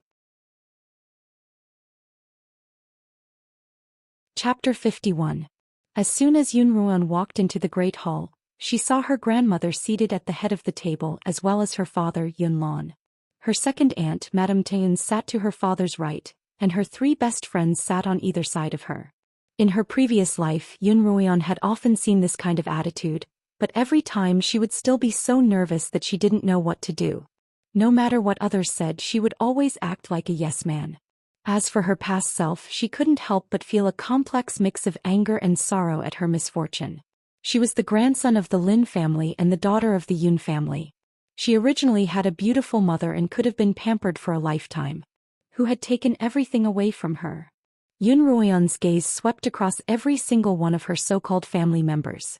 Ruoyan greets grandmother, father, and mother. Yun Ruoyan walked to the center of the hall and bowed toward the main seat. Both Yun Lan and Madame An were a little surprised to see Yun Ruoyan. Yun Ruoyan was wearing a pink dress and her hair was combed into a simple bun. Her head was slightly lowered as she approached them. His appearance was very much like a person that they did not dare to mention, a person that they wanted to forget yet was deeply engraved in their minds. Lin Yueme, that's right, she's Lin Yueme's daughter. I've always called her an ugly freak and forgot that she has a beautiful mother. Madame An snickered inwardly. Of these two, one is a beautiful woman while the other is a freak. What a pair of wretched lives. As soon as Yun Ruoyan raised her head to reveal her scarred face, Yun Lan snapped out of his daze. His gaze turned cold and his ice-cold face did not reveal the slightest fluctuation of emotions in his heart. On the other hand, Yi Qianying, Yun Ruoyao and Yun Ruoyu were both shocked that Yun Ruoyan hadn't died, but they also had a guilty conscience and gloated.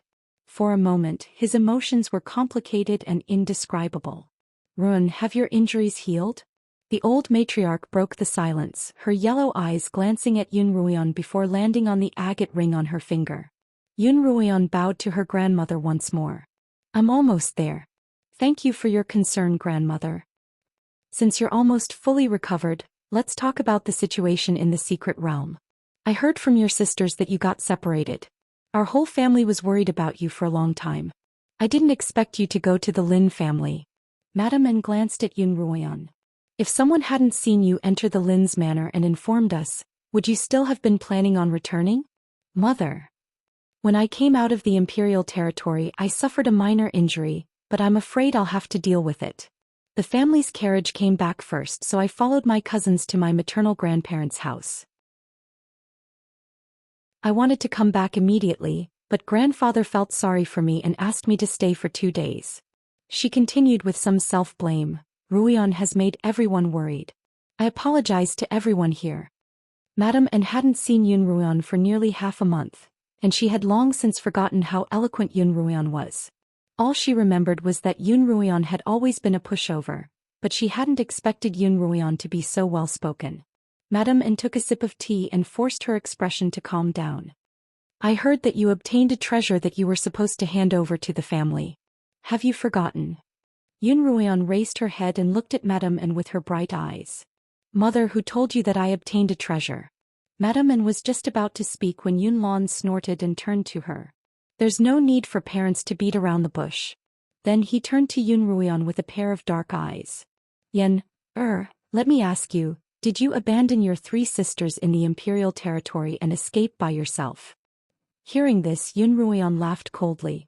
Her gaze swept coldly across Yun Ruoyao's group of 3, thinking that the guilty party was the first to complain, and a vicious dog was the first to bite. No, she replied firmly. She said resolutely, abandoning my sisters and running for my life is a cowardly act. Of course I won't do it. Yun Ruoyao and her sisters paled at being called beasts. Are you saying that we've wronged you? Yun Ruoyao was the first to stand up. Isn't that the case? Touch your conscience and tell me who was the one who abandoned who. Yun Ruoyu was already feeling a little guilty after being rebuked by Yun Ruoyan, and now she couldn't say a single word, her face red. Sister Ruoyan, how can you distort the truth? Yi Qianying replied meekly. If not for young Master Pei's timely arrival, we would have died under the saber-toothed tiger's sharp teeth. After saying that, she still had a lingering fear in her heart as she stroked her chest. Oh, young Master Pei, why are you addressing me so politely? In the imperial territory, weren't you always calling me Brother Ao? Yun Ruoyan's face was full of disdain. I thought the 2 of you had already pledged yourselves to each other. Don't spout nonsense. Yi Qianying's face flushed red and white. Sister Ruoyan, Yun Ruoyao spoke up. Yun Ruoyao continued. She was only 2 months older than Yun Ruoyan, but she acted as if she were the older sister. In the imperial territory, you refused to travel with us, and then when we ran into the saber-toothed tiger, not only did you refuse to help, but you even took your 2 sisters and ran away. Not only was her tone furious, but she was also full of self-righteousness. Her acting skills were many times better than those of her 2 sisters. We didn't want to pursue this matter, but you're so unrepentant. As she spoke, she turned to Yun Lan. Father, you must punish Ruoyan severely, or our Lin family's reputation will be ruined by her. Yes. Madame N, who had been scolded by her father for a while, continued, the Lins have always been strict, but we're also strict. If you admit your mistake and hand over the treasure you obtained from the imperial territory, we'll be lenient. Yun Ruoyan frowned, a mocking smile on her face. Mother, you keep asking me to hand over the treasure. What treasure is it? The saber-toothed tiger's beast core, Madame N replied angrily.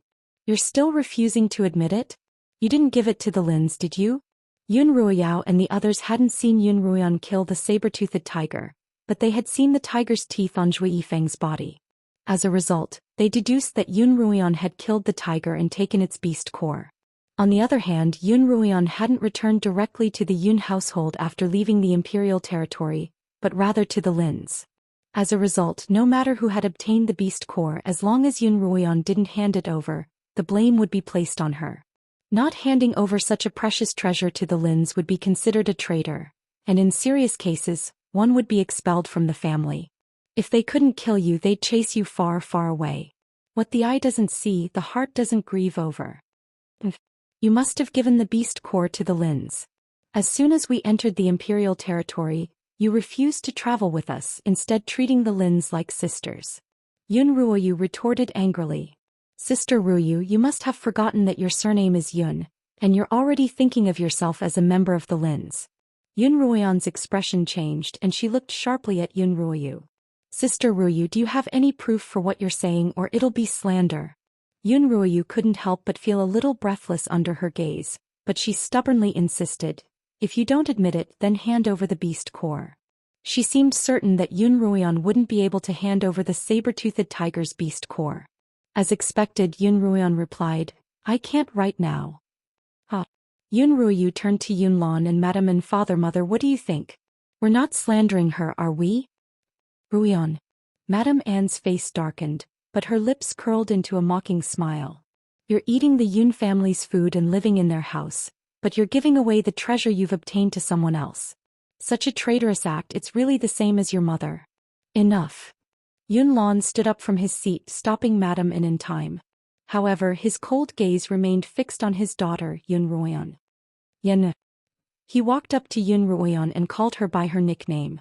Yun Ruoyan couldn't remember when this father of hers had once called her by her pet name, as if he were a doting father. Do you still remember the rules of the Yun family? His tone, however, didn't contain the slightest bit of affection for his children. Instead, it was icy cold. Yes. Yun Ruoyan lowered her head, refusing to meet his gaze. Recite it. 1. You can't abandon your siblings. 2. You must always put the family's interests before anything else. 3. That's enough. Yun Lan interrupted Yun Ruoyan, his voice even harsher than before. If you violate the family's rules, you'll be punished. I'm expelling you from the Yun family now. Do you accept that? Yun Ruoyan raised her head and stared back at Yun Lan coldly. Word by word she spat out, I, Yun Lan. No, I accept. Meeting Yun Ruoyan's cold gaze and uncompromising tone, Yun Lan didn't get angry. Instead, he raised his thick black eyebrows and asked, Oh? Why? Yun Ruoyan stood up straight, exuding a stubbornness that she had never felt before. 1. I didn't abandon my siblings. The truth can't be judged just based on how many mouths you have. Yun Ruoyan had been looking at her father's eyes the entire time. His brow ridge was very high and the two thick ink-black eyebrows above cast a dark shadow beneath his eyes, making his already pitch-black eyes seem like a deep well, emitting a cold aura. But Yun Ruoyan wasn't afraid. She stared back at him unflinching. 2. I did obtain the saber-toothed tiger's beast core, but why would I give it to the Lin family? Yun Ruoyan looked at Yun Lan in astonishment. The only reason I'm close to my grandfather's family is because of my mother. I'm close to my 2 cousins because they've lost their parents' love since they were young. We're in the same boat, and as their older sister I want to take care of them. But I've never forgotten that my surname is Yun. Yun Lan raised an eyebrow. Lost their parents' love? They were in the same boat. Was she complaining to him? But Yun Ruoyan's expression didn't contain the slightest hint of complaint. Then didn't you say that you couldn't produce the saber-toothed tiger's beast core? Yun Ruoyu persisted. Chapter 52. Sister. Yun Ruoyan turned to Yun Ruoyu once more. When I said that I couldn't take it out right now, I didn't mean that I secretly gave it to the Lins. Rather, I gave the saber-toothed tiger's core to Steward Wu when I entered the manor, and it's probably in the storehouse by now. If you don't believe me, you can ask Steward Wu about it. Yun Ruoyan's words were truly unexpected. Yun Ruoyao and the others had only obtained a few low-grade beast cores, and as soon as they entered the Yun manor, they couldn't wait to show off to Yun Lan. Yun Ruoyan, on the other hand, had given a mid-grade beast core to Steward Wu for storage? Who would believe this if he told them? Xiaolan. Yun Ruoyu's grandmother, who had been sitting at the head of the table with Yun Lan the entire time, finally opened her eyes. Call Steward Wu over and have him bring the saber-toothed tiger's core. I haven't seen a treasure in a long time, so let me broaden my horizons today. Yes, madam. Xiaolan nodded and walked out. A short while later, Steward Wu returned with a black velvet box, which he handed to his grandmother. The old grandmother took the box and opened it with trembling hands. Inside was a golden bead the size of a baby's fist. The light emitted by the bead illuminated the old grandmother's wrinkled, smiling face. Good stuff, this really is good stuff. The old grandmother smiled and handed the box in her hand to Yun Lan. Yun Lan took it and looked at it. A satisfied smile finally appeared on his cold face. Ah, child, you've worked hard. Her grandmother extended a wizened hand to Yun Ruoyan. Yun Ruoyan hurriedly stepped forward to hold her grandmother's hand. It's no trouble at all. It's my duty to contribute to the Yun family. As she spoke, she raised her hand to wipe the corners of her eyes, and her voice sounded a little choked. Good boy, what a good boy. The Yun matriarch patted Yun Ruoyan's hand with a heartache. It's good that you think that way. After all, you're the sole wife-born daughter of the Yun family, and it's only right that you bear more of the family's responsibilities. Madame and Yun Ruyao and the others' hearts sank. For so long Yun Ruyan's position as the sole wife-born daughter of the Yun family had been completely suppressed by them. Madame An had been looking for an opportunity to remove Yun Ruyan's status as the sole wife-born daughter of the Yun family, so that her daughter Yun Ruyao could take her place. However, Yun Ruyan's words confirmed Yun Ruyan's status as the eldest daughter of the Yun family. Was the plan she had been working on for so long going to fail just like that? Madame An couldn't help wringing her handkerchief tightly. But Sister Ruyan didn't care about our lives for the treasure. Are we just going to let this go? Yun Ruyan immediately interjected, Sister Ruyu, I really don't understand what you're saying. She stood up from her grandmother's side and walked in front of the Yun sisters. On one hand you said that you were attacked by the saber-toothed tiger, and on the other that I escaped with Qingchen and Qingxue. On the other hand, you kept demanding that I hand over the tiger's core. Don't you think that's a slap in the face? Yun Ruyu paused, unsure of how to respond. She couldn't help but look toward Yun Ruyao, who was sitting upright and silent. When Steward Wu brought over the tiger's core, Yun Ruyao knew that they had lost again. Yun Ruyu glared at Yun Ruyan hatefully. She couldn't help but think back to last year's birthday, when they had gone up together to give their grandmother a gift. When she was standing next to Yun Ruyan, she had purposely stepped on the corner of Yun Ruyan's dress, causing her to fall to the ground. The jade scepter that she had been preparing for her grandmother's birthday had also broken into two. But when Yun Ruyu had pretended to apologize to Yun Ruyan, she had said that it wasn't her sister's fault, and that it was all her own clumsiness. From then on Yun Ruyu had decided that Yun Ruyan was a pushover. Yun Ruyan's image as a pushover was too deeply ingrained in everyone's hearts, and Yun Ruyao and the others had been too eager to frame her. As a result, they hadn't thought that there was anything wrong with their reasoning. But Yun Ruyan was no longer the Yun Ruyan of the past. With a few words, not only had she resolved her own crisis, she had even pointed the finger at them. Yun Ruyu gritted her teeth. The Yun Ruyan of the past was still cuter. No matter how hard she thought about it, she couldn't figure out what had happened. How had Yun Ruyan suddenly become so evil? What's the matter? Speechless? Yun Ruyan looked at Yun Ruyan, her eyes and expression full of mockery. Yun Ruyu's face was bright red as she stammered. Well, the situation at the time was complicated. All right. Her grandmother waved her hand, clearly impatient. We're sisters, so let's tolerate each other a little. I'm tired, so let's all go. She turned to Yun Ruyan and smiled. Run, go back to your quarters and get some rest. She then turned to Xiaolon. From today onwards, have my kitchens prepare some tonics and send them to your quarters every day. Ruyan's too skinny and she needs to take care of herself. Yun Ruyan saw that her grandmother was trying to keep the peace. Although she was unwilling, she knew that now wasn't the time to make things difficult for them. Thank you, grandmother. Xiaolon helped her grandmother back to her quarters to rest, and Madame An left the meeting hall with Yun Ruyao and the others. Just as Yun Ruyan was about to leave, Yun Lan suddenly called out to her. Yun Ruyan stood there quietly, her head slightly lowered, waiting for Yun Lan to speak. Yun Lan looked at Yun Ruyan in front of him, a little surprised. This unassuming daughter of his seemed to have grown up all of a sudden. In the past, Yun Ruyan had always been like a little shrimp, hiding in a corner, never daring to raise her head in front of him. Even when she would occasionally call out to him, it would be in a small voice as if he would eat her up. But the Yun Ruyan in front of him now looked like a grown girl. She was wearing a pink dress that he had never seen her wear before, and when her head was lowered she really did look like her mother. Father. Yun Ruyan raised her head to look at Yun Lan in confusion. Yun Lan only came back to his senses when he met her bright eyes, but he asked a question that left Yun Ruyan scratching her head. How old are you this year? How old are you? Yun Ruyan was a little surprised by this question and her heart ached a little. He was her father and he had given birth to her, but he didn't know how old she was. Yun Ruyan laughed coldly in her heart, but she maintained a respectful expression. Father, I'm 13 this year and I'll be 14 in 2 months' time. Oh, Yun Lan murmured as if to himself. You're almost 15. On the Qinyuan continent, when a girl reached 15 she could be married off at the age of 15. Yun Ruyan was still a little surprised. Why would he suddenly ask about her age?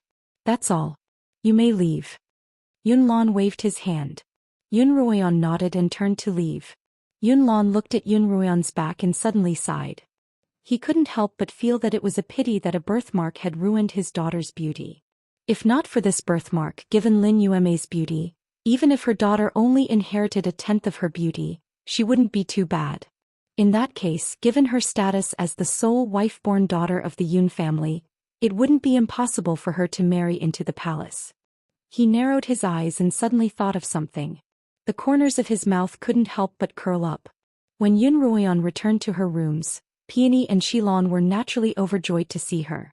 They hurriedly reported to her what had happened in her rooms while she had been gone. Xilan reported that ever since Yunruoyan had obtained the right to enter the imperial territory, the servants outside had become much more courteous to those in her rooms. However, there were still a few who were secretly waiting for Yunruoyan to fail the trial. The two maids looked expectantly at Yunruoyan.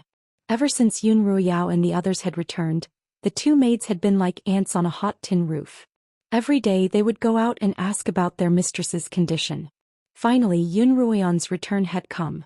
Yunruoyan wanted to keep them in suspense. After a long while, she finally announced that she had passed the trial and was now waiting for her acceptance letter to enter Kongming Academy.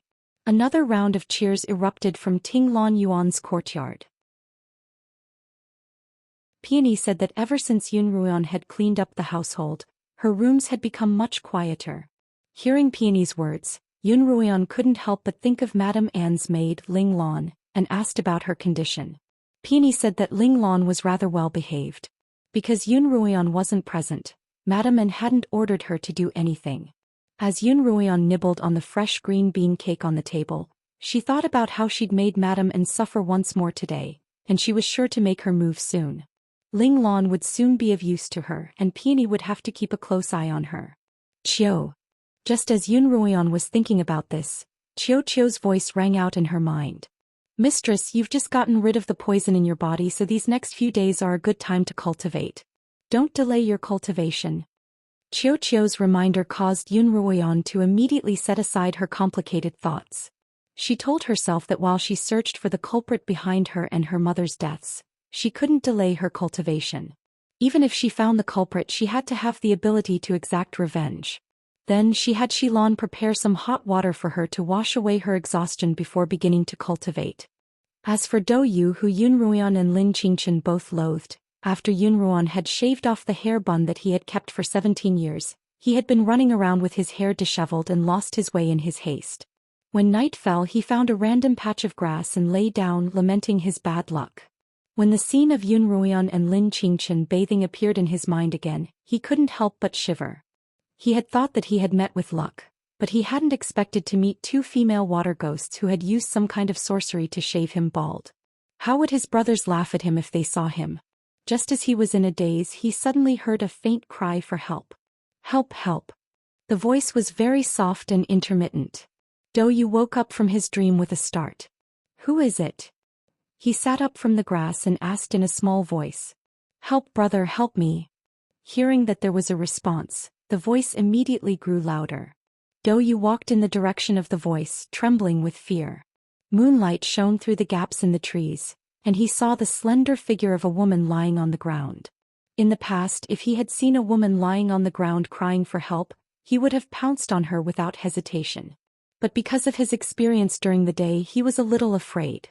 Damn, are you a human or a ghost? I can't be so unlucky as to meet water ghosts in the day and evil ghosts at night, can I? Douyu carefully approached the woman, but he didn't dare to get too close, maintaining a certain distance. Brother, I'm not a ghost. I'm also a descendant of the family who came here to participate in the trial.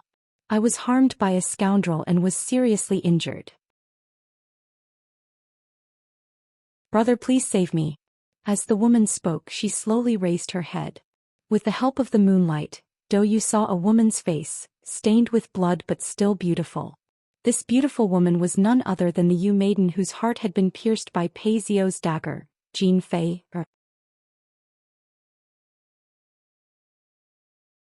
Chapter 53. Pei Zio's dagger had been quite accurate, and Jean Fei would have died without a doubt. However, Jean Fei had a high-grade life-saving pill in her possession. When Wang Kuang's spiritual vortex had been destroyed by Yun Ruian's spiritual energy, Jin Fei had been very conflicted as to whether or not she should use this pill to save him. Just as she was hesitating, Wang Kuang had died. Jin Fei was incredibly thankful that she had hesitated, or she wouldn't have been able to survive until now. Brother, save me. I'm the eldest daughter of the Jin family of the Yu Kingdom. If you save me, the Jin family will definitely reward you. Although Jin Fei had managed to survive, that stab had pierced her heart. Even if she hadn't died, she would have been half dead. After confirming that this half-dead woman wouldn't be a threat to him, Dou Yao squatted down by Jin Fei's side and looked at her with great interest. Eldest daughter of the Jin family, the one that has businesses all over the four kingdoms? Yes, that Jin family. Jin Fei looked at Dou Yao as if he were a life-saving straw. The Jin family is very rich. If you save me, I'll give you anything you want. Whatever he wanted, he could be satisfied. These words struck a chord in Dou Yu's heart. The Dou family was considered a mid-tier family in the Li Kingdom, and Dou Yao's position in the family was also mid-tier. He was the eldest son of Gui, the head of the Dou family, and had originally been very favored. Gui had spent a great deal of effort to groom him. But this kid was a disappointment, spending all his time either walking his dog or visiting brothels, and the Dou family had spent so much effort on him. By the time he was 16, his cultivation had been stuck at the top 3 ranks of a blade master. Just a few days before entering the imperial territory, he had finally broken through to become a 4th-rank blade master. Gui had a love-hate relationship with him, and in the end he had given him a recommendation to follow his brothers into the trial. His brothers didn't like this mischievous little brother either, but their father had ordered them to keep him by their side, and they often pointed fingers at him. Dou Yao, who was used to being wild, couldn't stand this kind of discipline, so he sneaked away when his brothers weren't paying attention. Unexpectedly, he was lucky enough to slip away like this. Dou Yu's shifty gaze swept over Jin Fei, who was lying on the ground. Jin Fei's red robes had been torn in several places due to the long hours she had spent crawling on the ground, revealing her snow-white skin. The skin looked especially translucent under the moonlight, making Dou Yu's heart itch. A 16-year-old boy was considered an adult on the Qinyuan continent. Dou Yu had tasted a few brothels, but none of them could compare to the first daughter of the Jin family. This woman looked a little smaller than him, but her waist was slender and her buttocks were plump. Her development was quite on point. Because Jin Fei was lying on her stomach, he couldn't see her chest.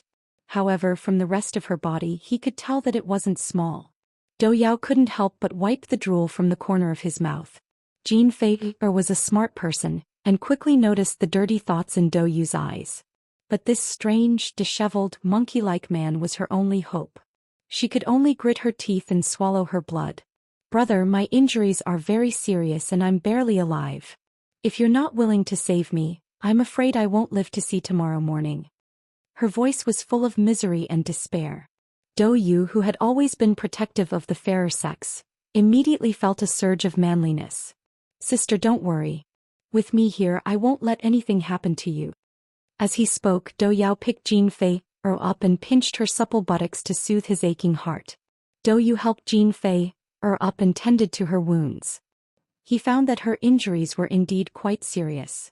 There was a 3-inch gash on her chest and it was still bleeding profusely. Dou Yu tended to Jin Fei's wound with the intention of taking advantage of her and saving her life. Sister, you're really lucky to not die like that. You're bound to have good fortune in the future. Dou Yu said as he sprinkled some medicinal powder on Jin Fei's wound. Jin Fei closed her eyes and raised her head, enduring the pain as well as the perverted gaze of the annoying fellow in front of her.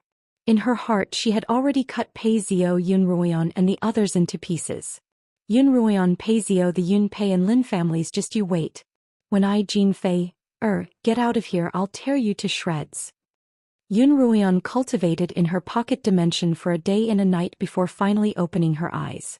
Because she had instructed them not to disturb her for the next 2 days, no one would disturb her. Chirp. Yun Ruian's cheerful chirps echoed in her mind, and she couldn't suppress the joy in her heart. She clenched her fists tightly to calm herself down. Congratulations, mistress. You've broken through 3 levels in a row. You're now an early-stage 7th rank blade master. After dispelling the poison that had been restricting her cultivation, Yun Ruoyan felt that her cultivation had become incomparably smooth. In the past, when she had been cultivating the basic technique of absorbing spiritual energy from the heavens and earth, it had felt as if her body had been blocked by something. More often than not, she would only be able to absorb a small amount of spiritual energy after half a day's cultivation, and this little bit of spiritual energy would quickly disappear without a trace. But now that she was cultivating, it was as if all the pores on her body had opened up, and as long as she exerted the slightest bit of force, spiritual energy would gush into her body. At first, because she had absorbed too much spiritual energy, Yun Ruoyan felt a little uncomfortable. She had been worried that the large amount of spiritual energy would cause her body to explode, so she had wanted to stop cultivating. But Chirp had stopped her. It had told her that her current situation was akin to a dry patch of land suddenly receiving rain, and that she wouldn't drown to death. Then it had imparted to her a technique for condensing spiritual energy, known as the key gathering technique. This key gathering technique allowed one to condense spiritual energy from the heavens and earth into one's own spiritual vortex, then gather it in one's dantian. With this high-grade cultivation technique in Xiaoqiu's guidance, Yun Ruoyan managed to jump 3 ranks in 1 day and 1 night. She was already a 7th rank blade master. Even she couldn't believe it. She stretched out a hand and circulated the spiritual energy in her dantian. The spiritual energy flowed through her meridians and into her fingers. As long as she infused this spiritual energy into her weapons, she would be able to unleash a powerful attack.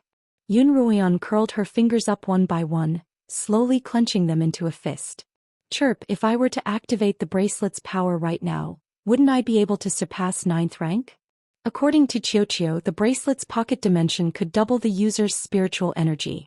If that was the case, then if Yun Ruoyan's current 7th rank cultivation were to double, she'd definitely be able to surpass a 9th rank blade master's. Logically speaking, yes, Chirp replied. Xiaoqiu replied, but given your current spiritual vortex and physical endurance, you can only wield the strength of a peak 7th rank blade master at most.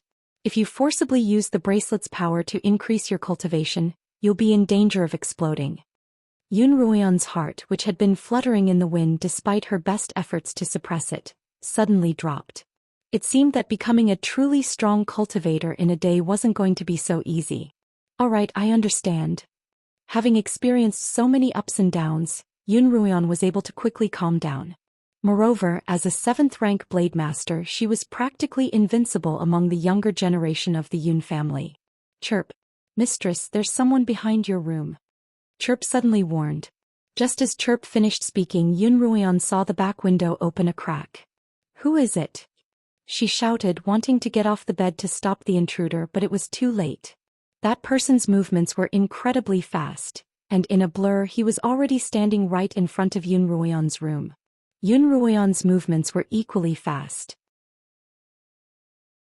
As soon as she saw the intruder's face, she turned around and pulled down the curtains on her bed.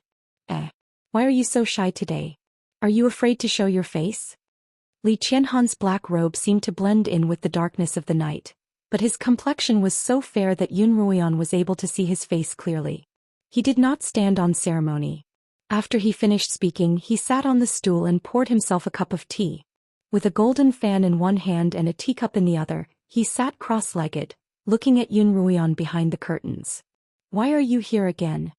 Yun Ruoyan called out bluntly. Didn't I tell you that we'd never meet again? Why are you here? Yun Ruoyan's tone was unfriendly, but Li Qianhan wasn't angry. As he sipped the tea that had long since cooled down, he tapped the edge of the table with his gold-plated folding fan and said in a tongue twister, I asked you first. You answer me why you're afraid to meet people, and then I'll answer you why I'm here again. Yun Ruoyan was rendered speechless by his childish tone. She could only reply, the birthmark on my face is broken and the wound hasn't healed yet. Red and white pus and blood keep oozing out. I'm afraid I'll scare you. Yun Ruoyan deliberately made her face look disgusting. If she couldn't chase him away, she'd disgust him to death. Li Qianhan wrinkled his pretty nose, disgusted by her words. Alright then. I was here to see how you're doing on behalf of someone else. But now that you've said it, I don't even have the slightest intention of seeing you. Yun Ruoyan couldn't help but snicker at the childish boy she'd managed to trick. Her tone of voice had a tinge of cheerfulness to it. Other than my face, I'm fine. Tell that person not to worry about me and you can leave now. You're fine even though your face is like that. Li Qianhan's nose wrinkled even more. You're a strange woman, but the person who's worried about you is also a strange person. You two are a match made in heaven. Seeing that Li Qianhan had taken the initiative to mention that person, Yun Ruoyan was no longer in a hurry to chase him away. Instead she asked, "What's so strange about that person?" Chapter 54. Well, that's a long story. Li Qianhan's interest was piqued. He placed the teacup in his hand on the table and prepared to start his rant. But as soon as he opened his mouth, he immediately pointed his fan in Yun Ruoyan's direction and smiled. "You're trying to get information out of me, aren't you? Although I really want to tell you, I've already promised that person not to reveal anything about him to you, or else I won't be able to drink his prized 150-year-old brew. Then you'd better leave." Yun Ruoyan continued to chase him away. "I'm going to rest. Also, please tell that person that the poison in my body is so peculiar that even my grandfather couldn't do anything about it. Although I saved him once and he promised to help me, I'm not one to force him to do something he doesn't want to do. Just tell him to forget about it and pretend he never saw me." "Are you stupid?" Li Qianhan hurriedly interrupted Yun Ruoyan. "Do you know how much that promise is worth? Are you going to abandon it just like that?" "Humph." Yun Ruoyan snorted. "I don't care how much a promise from someone who doesn't even want to reveal his identity is worth." This was Yun Ruoyan's heartfelt words. Her tragic experiences in her past life had taught her that all superficial seduction was fake, and only genuine exchange with genuine sincerity was real. Li Qianhan stood up from his stool and smiled. "Although you're a little ugly, you're quite interesting. I'm starting to like you." "Don't," Yun Ruoyan hurriedly said. "Huh." Li Qianhan laughed and took out 2 bottles, one white and one black. "The white one is the life quintessence pill you gave me last time and the black one is an antidote. Although it can't cure your poison, it can suppress it to a certain extent. In short, it's all good without any harm." "Hey." Just as Yun Ruoyan called out, Li Qianhan had already placed the 2 bottles on the table and leaped out of the window like a gust of wind. The 2 bottles, one black and one white, stood quietly on the round table. As for Dou Yu and Jin Fei, it was already the 12th day and they were still wandering around the secret realm.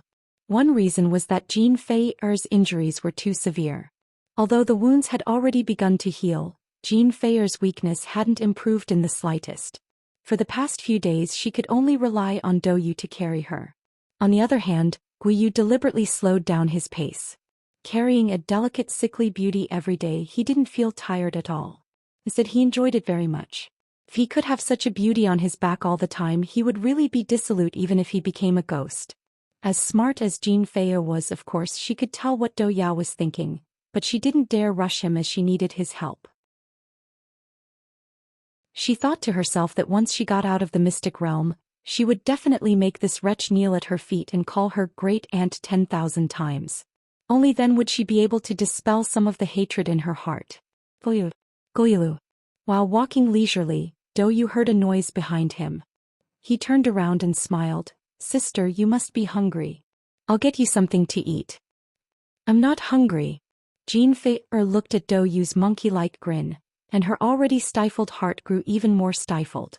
She wanted nothing more than to fly out of this damned mystic realm. "All right, I'm not hungry. Dou Yu went along with her. After all, she was a beauty and he had always been obedient to her. Dou Yu turned around and continued walking. Jin Fei, who was lying on his body, immediately felt nauseous at the sight of his bald head. She hurriedly called out, "Brother, put me down." Dou Yu put her down and she retched twice, but there was nothing to eat. "Brother, let's get something to eat," she said weakly as she lay on the grass with her eyes closed. "All right," Dou Yu agreed readily. "Sister, just you wait. I'll catch a chicken today and make you a beggar's chicken. This is a dish I learned from the old beggars in the city." Dou Yu looked at Jin Fei and found that she was already lying down as if she had fallen asleep. He stopped talking and walked into the forest with a smile. As a 4th-rank blade master, catching a chicken was a piece of cake. Douyu prepared the chicken, prepared the wet mud, and went to look for a large leaf that could separate the chicken from the mud. He looked around and suddenly saw a dark green plant in a small corner not far away. Its 2 leaves were just enough to wrap a chicken. But just as he was about to go over and cut off the leaf, he suddenly remembered where he had seen this kind of dark green leaf before. Just thinking about it made Douyu's eyes light up. He remembered that this leaf had an extremely enchanting name, Immortal Coil. The leaf contained an extremely potent aphrodisiac, and whether it was a man or a woman, as long as they were poisoned, they would immediately be burned. The only way to detoxify the poison was through intercourse, and he had seen it used in a brothel. Douyu's heart began to pound uncontrollably. After a brief moment of consideration, Douyu decided to do just that. Then he pinched off 2 leaves of the immortal coil and wrapped them around the tender pheasant, creating a delicious and poisonous dish of beggar's chicken. Little sister, come and eat the chicken." Douyu handed the fragrant drumstick to Jean Fei. Although Jean Fei was very weak, she forced herself to stay awake. These past few days she had been extremely vigilant of Douyu and hadn't let down her guard in the slightest. "Brother, you eat too." She looked at Douyu and smiled. Although she was extremely hungry, every time she ate she would watch Douyu eat first before she ate.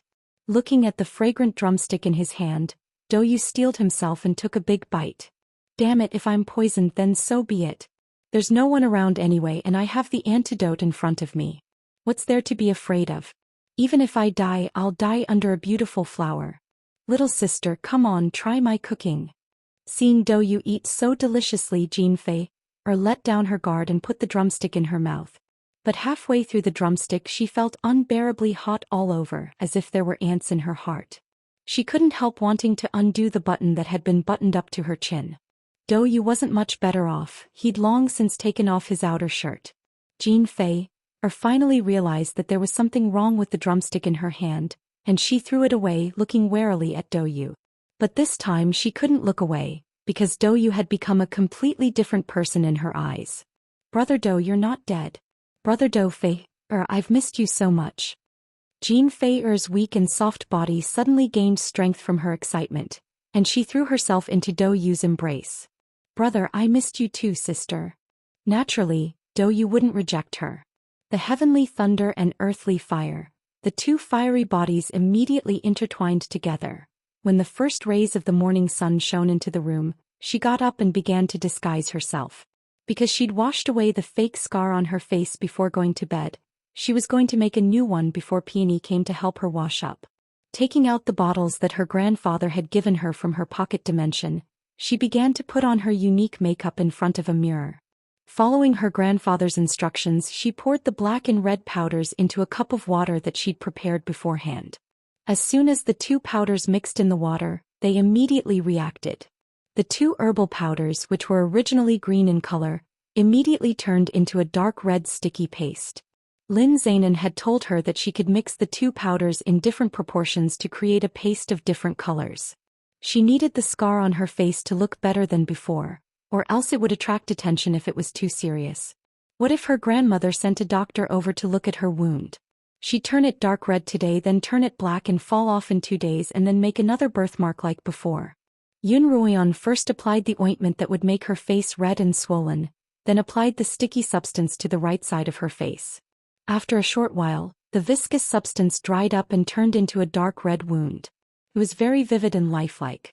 Yun Ruoyan looked at herself in the mirror and was very satisfied with the result. Just as she was done, Peony knocked on her door. "Come in." Yun Ruoyan sat in front of her dressing table, waiting for her to brush her hair. Peony set aside the slightly hot water in her hands to cool before helping Yun Ruoyan wash up. Smiling, she walked up to Yun Ruoyan's back, picked up a red sandalwood comb and began combing her hair. "Miss, are you still going to cultivate today?" Peony asked. "I'm not going to cultivate today. After breakfast I'll go to my grandfather's house." Yun Ruoyan looked at herself in the mirror. "Also, don't forget what I told you to do." Peony wouldn't dare forget Mississippi. As Peony combed Yun Ruoyan's loose hair, she smiled. "I'll definitely keep a close eye on this Linglon." Yun Ruoyan's long, black hair was tucked into Peony's hands. Yun Ruoyan had Peony help her with a simple hairstyle, One that wouldn't be as troublesome as before. Peony sighed, thinking back to when she'd been combing Yun Ruoyan's hair, when Yun Ruoyan had always been unhappy that her bangs couldn't cover her birthmark. But now Yun Ruoyan was simply too good, as if she didn't care about her appearance at all. This kind of miss made Peony feel at ease.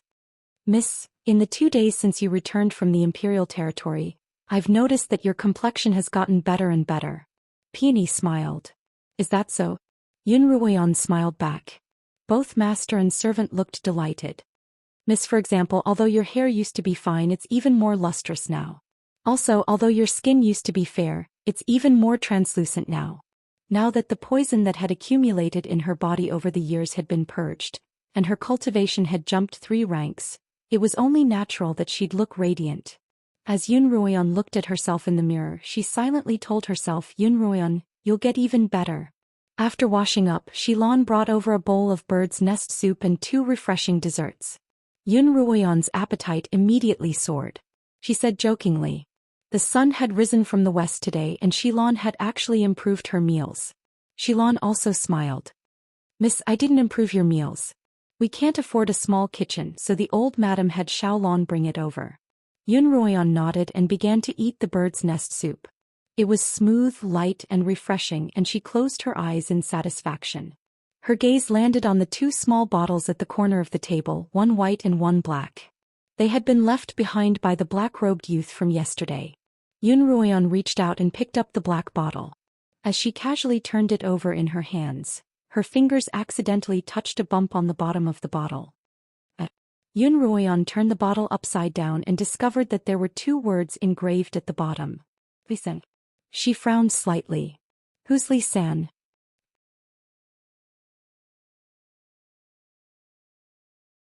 Chapter 55. Yun Ruoyan still had a mouthful of bird's nest soup in her mouth, but her mind was racing. Li was the surname of the kingdom, and anyone with that surname was bound to be related to the royal family. What did third mean? Was he the 3rd son? Who was the 3rd son of the royal family? Yun Ruoyan swallowed the bird's nest soup in her mouth, her fingers subconsciously tapping her temples. In her past life, she had always been self-abased and uninterested in the affairs of the outside world. However, she had been born into a noble family, and her father was an official at court, so it was inevitable that her family would talk about the people and affairs of the royal family. Some things didn't need to be asked. They would naturally enter her ears over time. For example, the current emperor of the Li Kingdom, Li Xiu, had 8 princes and 5 princesses. The princes were all dashing and elegant, and the princesses were all as beautiful as flowers. In short, they were all dragons and phoenixes among men. When Yun Ruoyan had been at the family academy, she had often heard of 4 princes. The eldest, Li Qianxiao, was the legitimate son of the emperor and the current crown prince. The second, Li Qianyuan, was the son of a palace maid, and had the lowest status among the princes. However, he had been close to the crown prince since he was a child, and was now the crown prince's most trusted brother. The third, Li Qianhan, was the son of consort Xian. His personality was carefree, and he had the best reputation among the scions of the Li Kingdom. The fourth, Li Qianyue, was the 4th prince of the Li Kingdom. It was said that he was a child the emperor had brought back from outside the palace, and that he was given special permission by the emperor to move about outside the palace. Few of the scions of the Li Kingdom had ever seen his true face. Could Li be the 3rd prince of the Li Kingdom, Li Qianhan? Yun Ruoyan's fingers caressed the indentation, and the image of a chiseled face appeared in her mind, as well as a pair of eyes as bright as black pearls. As well as that forceful kiss without any warning. Yun Ruoyan subconsciously brushed her hand across her lips. Li Qianhan. She murmured the name slowly. After breakfast, Yun Ruoyan went to the Lin manor. The Lin sisters hurriedly greeted her and asked if she had been given any trouble upon returning to the Yun manor. Although Lin Zainan didn't say a word, it was clear that he was concerned. Yun Ruoyan described her confrontation with Yun Ruoyao and the others in the Great Hall. Humph. Lin Zainan snorted. Everyone in the Yun family is a master at spouting nonsense. More than a decade ago, Yun Lan had managed to seduce Lin Yueme with his flowery words, and Lin Zainan's impression of the Yun family was that they were good at flattery and spouting nonsense. Sister Ruoyan, it's fortunate that you managed to turn the tables on them this time. Otherwise, You'd have been framed for nothing again. Xianxia said indignantly, "This is clearly a false accusation. Are the elders of the Yun family all blind? How could they believe such nonsense?" Xianxia's thoughts were pure, so she naturally couldn't figure out the twists and turns in this matter. Yun Ruoyan, on the other hand, was well aware that her grandmother and father were more perceptive than anyone else. Now that Yun Ruoyan thought about it, those plots against her weren't very clever, but they had always succeeded. There were only two reasons why. First, she was too weak and easy to bully. Even when she was framed, she didn't know how to defend herself, and even held on to the laughable notion of feigning weakness in exchange for a moment of peace. Second, her grandmother and Yunlan had tacitly agreed to it. In their hearts, Yun Ruoyan was neither beautiful nor talented, and she was no longer suited to be the sole wife-born daughter of the Yun family. If not for the fact that they were wary of Lin Zainan, they wouldn't even have bothered to find an excuse to suppress her. Yun Ruoyan could tell that although her grandmother didn't have the heart to do anything to her, she was still observing from the sidelines. If Yun Ruoyan really were a worthless piece of mud, she believed that her grandmother would discard her without hesitation. After all, in their hearts, nothing was more important than the interests of the Yun family. Who wouldn't be discarded for the sake of the so-called interests of the family? After a few words, Lin Zainan had the Lin sisters return to their rooms to continue with their homework. Although it was confirmed that they would be able to enter Kongming Academy, Lin Zainan still made sure to pay close attention to their daily homework. Lin Zainan had Yun Ruoyan follow him to his pill-making chambers. The outer chamber was a small room for resting, while the inner chamber was dedicated to refining pills. Without Lin Zainan's permission, no one was allowed to enter. The two of them entered the inner chamber, and Lin Zainan pressed a button on the wall, revealing the Lin family's treasury. This was the second time that her grandfather had brought Yun Ruoyan here since they had come to retrieve the core foundation pill. Yun Ruoyan didn't know what her grandfather's intentions were, but she didn't ask. Instead, she waited quietly. Lin Zainan turned around and smiled kindly at her. "Come in." Yun Ruoyan paused. She knew how important this treasury was to the Lin family. The last time she had been here, all she had done was stand by the door and wait for her grandfather to bring out the pills. She had never thought of entering. After all, her surname was Yun, and even if this was her grandfather's house, she was still an outsider. "What are you waiting for? Come in." Lin Zainan called out again. Yun Ruoyan could only obediently follow Lin Zainan into the Lin family treasury. Although the door to the secret chamber wasn't large, the interior was spacious. There were many storage racks as well as all sorts of containers for spiritual pills. "These are the treasures that the Lin family has accumulated over the centuries," Lin Zainan sighed. Lin Zainan sighed. "It's a pity that there's less than a fifth of the shelves and boxes that were once filled to the brim." Lin Zainan walked up to one of the racks and caressed a red box. Yun Ruoyan naturally recognized that box as the one that had once contained the core foundation pill, but it was now empty. The core foundation pill was the last high-grade spiritual pill the Lin family had, and it's all my fault. Lin Zainan blamed himself. "I've spent my entire life trying to become a 6th-rank pill master, causing the Lin family's supply of high-grade spiritual pills to fall short.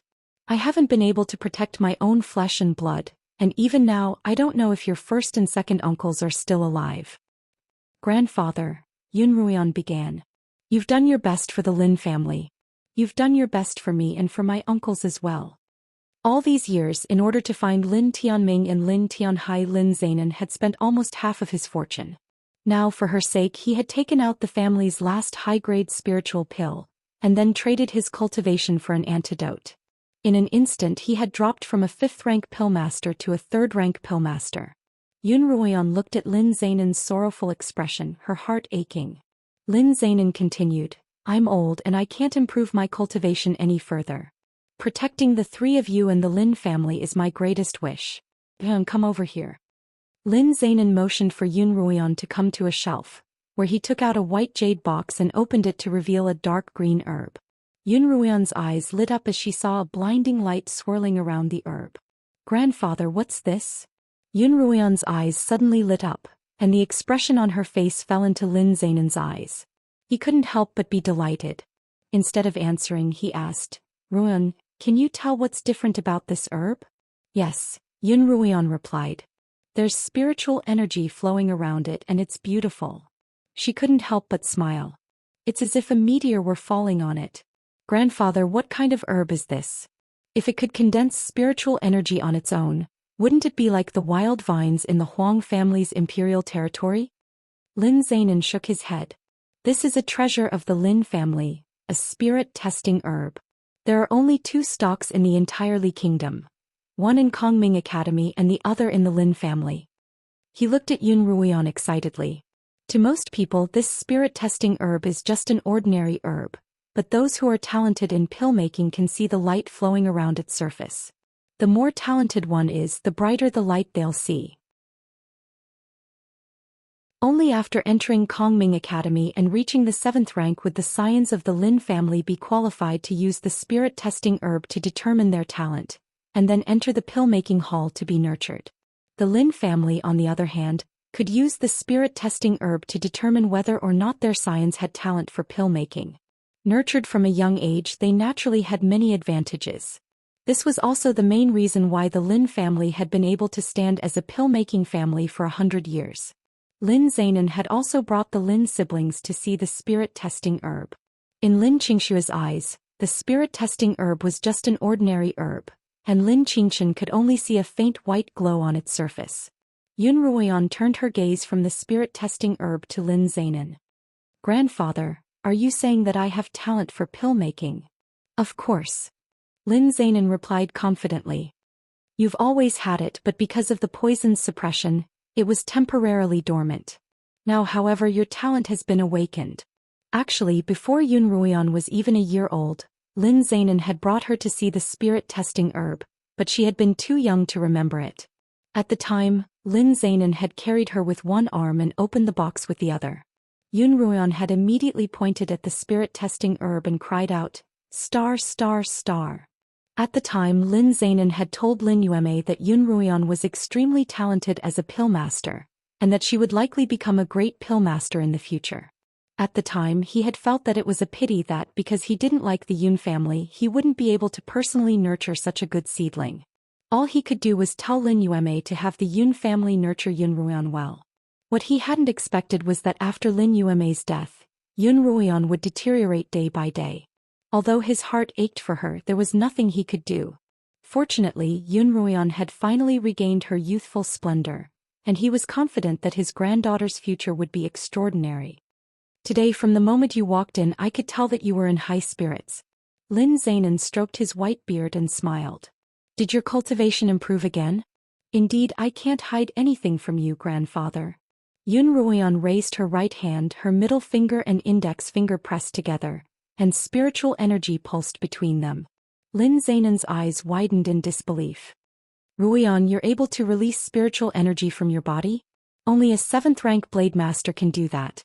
Have you already become a 7th rank blade master? Yun Ruian nodded, a faint smile on her face. Ever since the poison was cured, I've been able to cultivate like a god, and I even managed to break through to 7th rank. Yun Ruian considered telling Lin Zainan the secret of the bracelet, but after thinking about it for a moment she realized that sometimes, secrets were a burden. If it wasn't necessary, she could carry it on her own. It wasn't that she didn't trust him, but rather that she didn't need to use her own secrets to express her trust in him.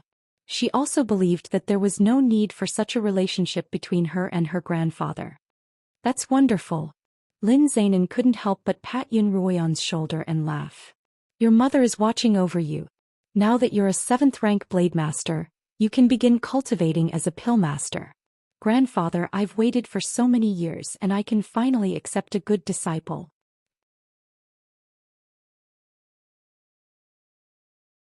Chapter 56. Lin Zainan couldn't have been more excited about having a successor. He gave Yun Ruian a set of techniques for condensing spiritual fire and instructed her to practice diligently.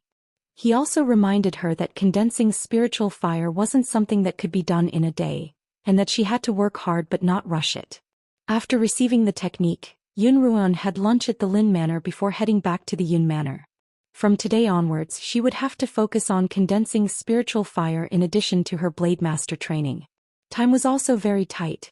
Lin Xianxia walked Yun Ruian to the door, then took out a thin lotus leaf-shaped veil and handed it to Yun Ruoyan.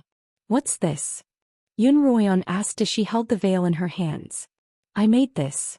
Lin Qingchen took the veil back from Yun Ruoyan's hands, then stood on her tiptoes and gently placed it on her right cheek. "This should do it."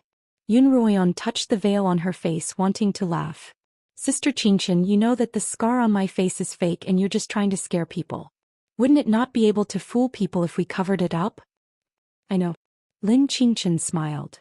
"But people don't know that it's fake and you're infamous for your ugliness, so there's really no need to scare people." Lin Qingchen also teased Yun Ruoyan, which was rare. "Sister Ruoyan, there's no need to kill everyone off at the same time. I'm sure that there'll be people who like you more than your looks." She suddenly smiled mischievously. "When the time comes, I'll take this off. If that person's sincere, they won't be scared. If it's fake, they'll probably wet their pants in fright. Wouldn't that be fun?" Yun Ruoyan couldn't help but feel happy when she saw her mature sister reveal such a cute and innocent side. "All right, I'll take it with me," Yun Ruoyan exclaimed. "Let's see how many people I can scare." In front of the Lin Manor, the two sisters looked at each other and laughed. As soon as Yun Ruoyan returned to her cottage, her grandmother's maid, Xiang, sent word for Yun Ruoyan to meet her. Yun Ruoyan followed Xiang into her grandmother's quarters. As soon as she entered, she heard laughter coming from within, and she couldn't help but frown. "You're here." As soon as Yun Ruoyan entered, her grandmother smiled and waved at her. Yun Ruoyao, Yun Ruoyu, Qianying, and Pei Zio all turned to look at Yun Ruoyan. Yun Ruoyao was dressed in a pinkish-blue robe. Her skin was snow-white and her hair was jet-black. Her gait was light and agile, and a lotus leaf veil that was almost the same color as her skin covered her originally ugly birthmark. It was a sight to behold. "Grandmother," Yun Ruoyan hurried forward with a smile. "Grandmother, you look so good today." "What do you mean by good complexion?" "Our grandmother's complexion is good every day," Yun Ruoyu chimed in. "Hee." Mrs. Yu smiled and said, "If you little girls are willing to accompany this old lady, I will be fine every day." The Yun matriarch motioned for Yun Ruoyan to sit by her side, and Yun Ruoyan sat down next to the Yun matriarch.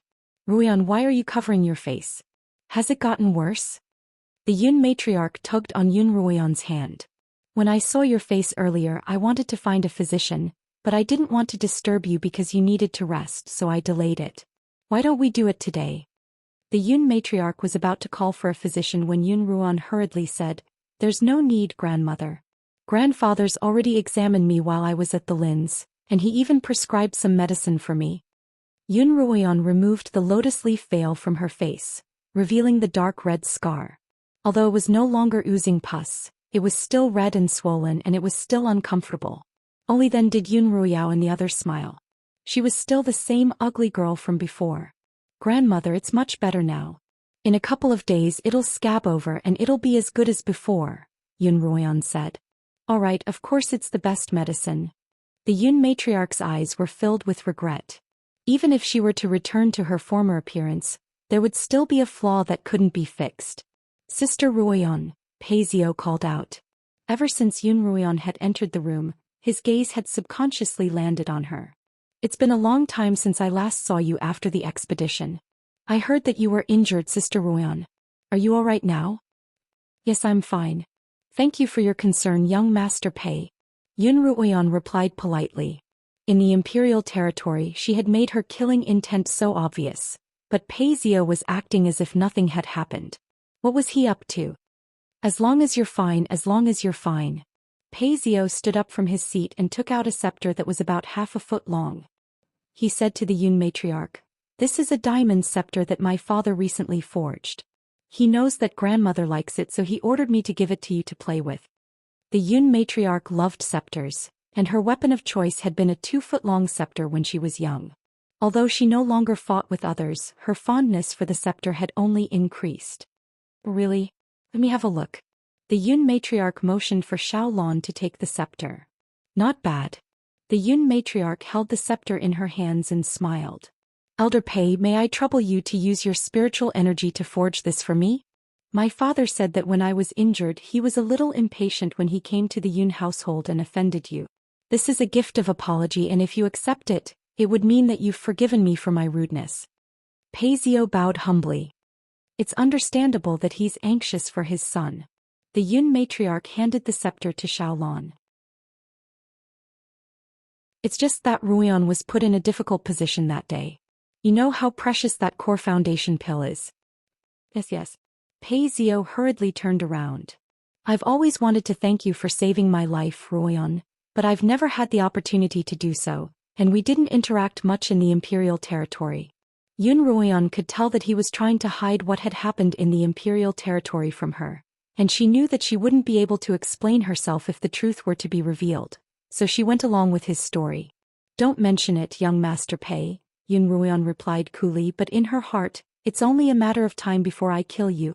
Yi Qianying, who had been silent all this time, suddenly spoke up. Grandmother, I heard that the phoenix orchids on Minghuang Mountain have bloomed. We sisters haven't had the chance to go out for a stroll since returning from the imperial territory. Why don't we go out together tomorrow? That's right, grandmother, you haven't been out in a long time, Yun Ruoyao added. The phoenix orchids on Minghuang Mountain have the most spiritual energy, and their fragrance can help you calm down and soothe your insomnia. The Yun matriarch seemed quite interested in their conversation. Chinning, that's a good idea. The weather's good these days, so let's go tomorrow. Just as Yun Ruoyan was about to say that she didn't want to go, the Yun matriarch turned to her and said, Ruoyan, you should go with grandmother tomorrow. It's been many years since we last traveled together, and if I remember correctly, your mother loved phoenix flowers. As the Yun matriarch put it this way, Yun Ruoyan had no choice but to agree. Pei Zhou smiled. Grandmother, I'm the only child in my family and I'll be lonely even when I travel. Would it be possible to bring me along? Sure, the more the merrier. The Yun matriarch nodded. Yun Ruoyan lowered her eyes, her expression unchanging. After leaving the Yun matriarch's residence, Yun Ruoyan walked at the front of the group when Pei Zhou suddenly called out to her from behind. Yun Ruoyan turned around and looked at him from the corner of her eyes. Under the afternoon sun, Yun Ruoyan's pinkish-blue dress seemed rather elegant on her slender figure. Without the unsightly scars on her face, she looked stunningly beautiful. Suddenly, Pei Zhou felt that Yun Ruoyan's action of stabbing him in the chest in the imperial territory wasn't a big deal. Sister Ruoyan, he began. I was at fault in the imperial territory. I shouldn't have listened to your sisters and abandoned you, and I shouldn't have allowed them to throw you off in the snake cave. As a result, we're even now and I don't blame you anymore. You don't blame me? Yun Ruoyan looked at him strangely. From his tone, it sounded as if she was looking forward to their reconciliation. In that case, I have to thank you, young Master Pei. Yun Ruoyan's tone was clearly mocking. I know you're still angry with me and Father has reprimanded me for this, telling me to apologize to you. He said that I have to get your forgiveness or he'll scold me again. An aggrieved expression appeared on Pei Zhou's handsome face. A 16-year-old boy's expression was still quite alluring to a young girl, such as Yun Ruoyan before her reincarnation, or Yi Qianying now. But to the current Yun Ruoyan, Pei Zhou was nothing more than trash. Just as she was about to mock him, she suddenly remembered that she still had to make use of the Peis. Uncle, how have you been? Pei Zhou was delighted to see that Yun Ruoyan's attitude had improved. My father has always been healthy, and he keeps complaining that he didn't treat you well the last time you came to my house. He wants me to invite you over again. Actually, I know what you're worried about, Uncle, Yun Ruoyan suddenly said. Yun Ruoyan suddenly asked, or are you afraid that I'll reveal the secret you revealed in the territory? The secret Yun Ruoyan was referring to was the Thousand Herb Valley. As for the deaths of the Yu soldiers, they had all been involved and none of them would speak of it. But the Thousand Herb Valley was different. It was a secret that involved the imperial family's interests. Yun Ruoyan's words hit the nail on the head. Only Yun Ruoyan and the Lin sisters knew of this secret and were prejudiced against the Peis. The Lin sisters naturally obeyed Yun Ruoyan, so Pei Yingxiong had given Pei Zhou a death order. No matter what, he had to shut her up. Actually, you don't have to beat around the bush. Just say what you want. Yun Ruoyan crossed her arms in front of her chest. Last time, your family traded for the core foundation pill with a high-grade furnace. This time let's make another deal. Pei Zhou's infatuated impression of Yun Ruoyan was instantly doused with a pail of cold water. He asked gloomily, what deal? I have a saber-toothed tiger's tooth here, and I'd like your father to help me forge it into an arrowhead. Sure, Paisio replied. Seeing him agree so readily, Yunruoan couldn't help but raise her eyebrows. On top of that, a high-grade spiritual pill. What? Paisio couldn't help but raise his voice.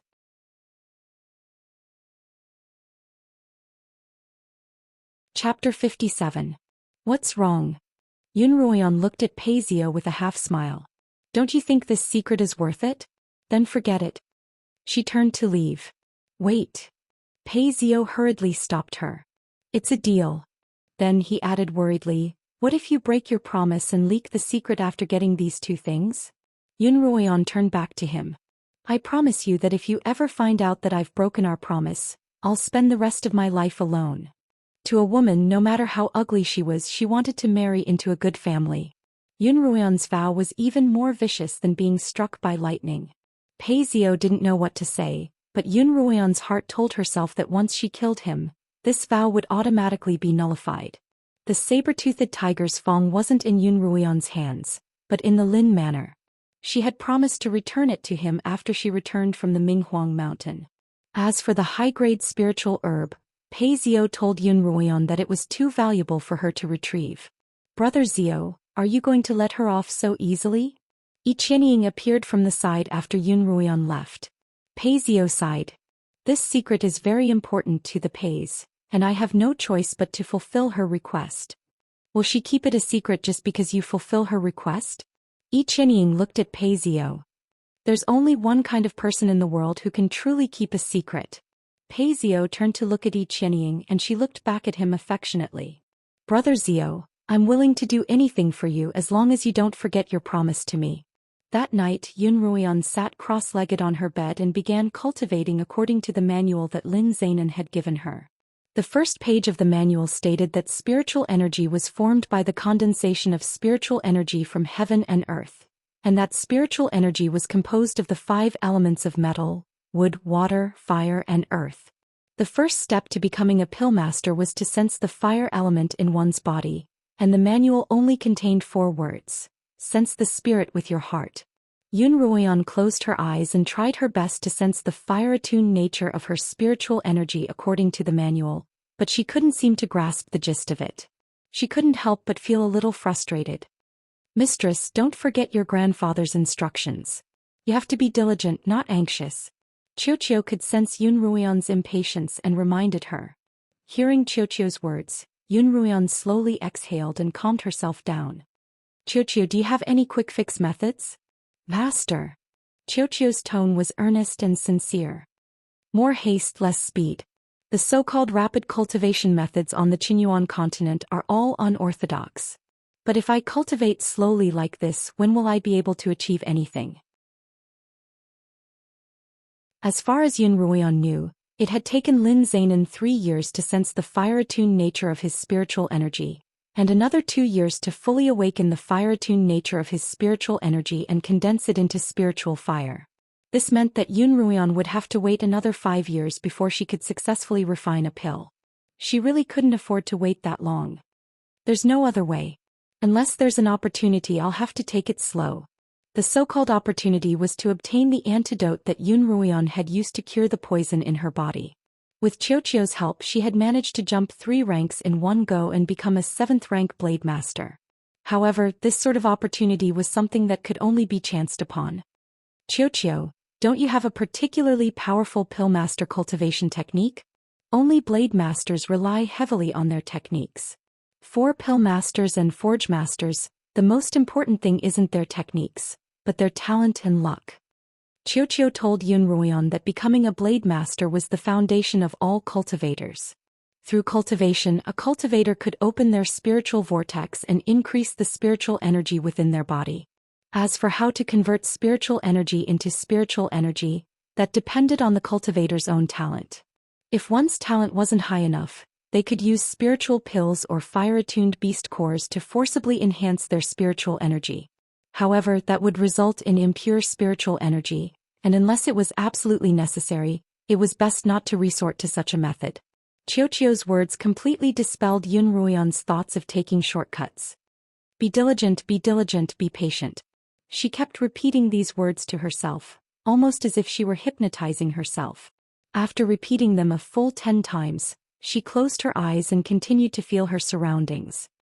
I don't have a technique that can increase a pill master's cultivation, but I do have a pill refining manual.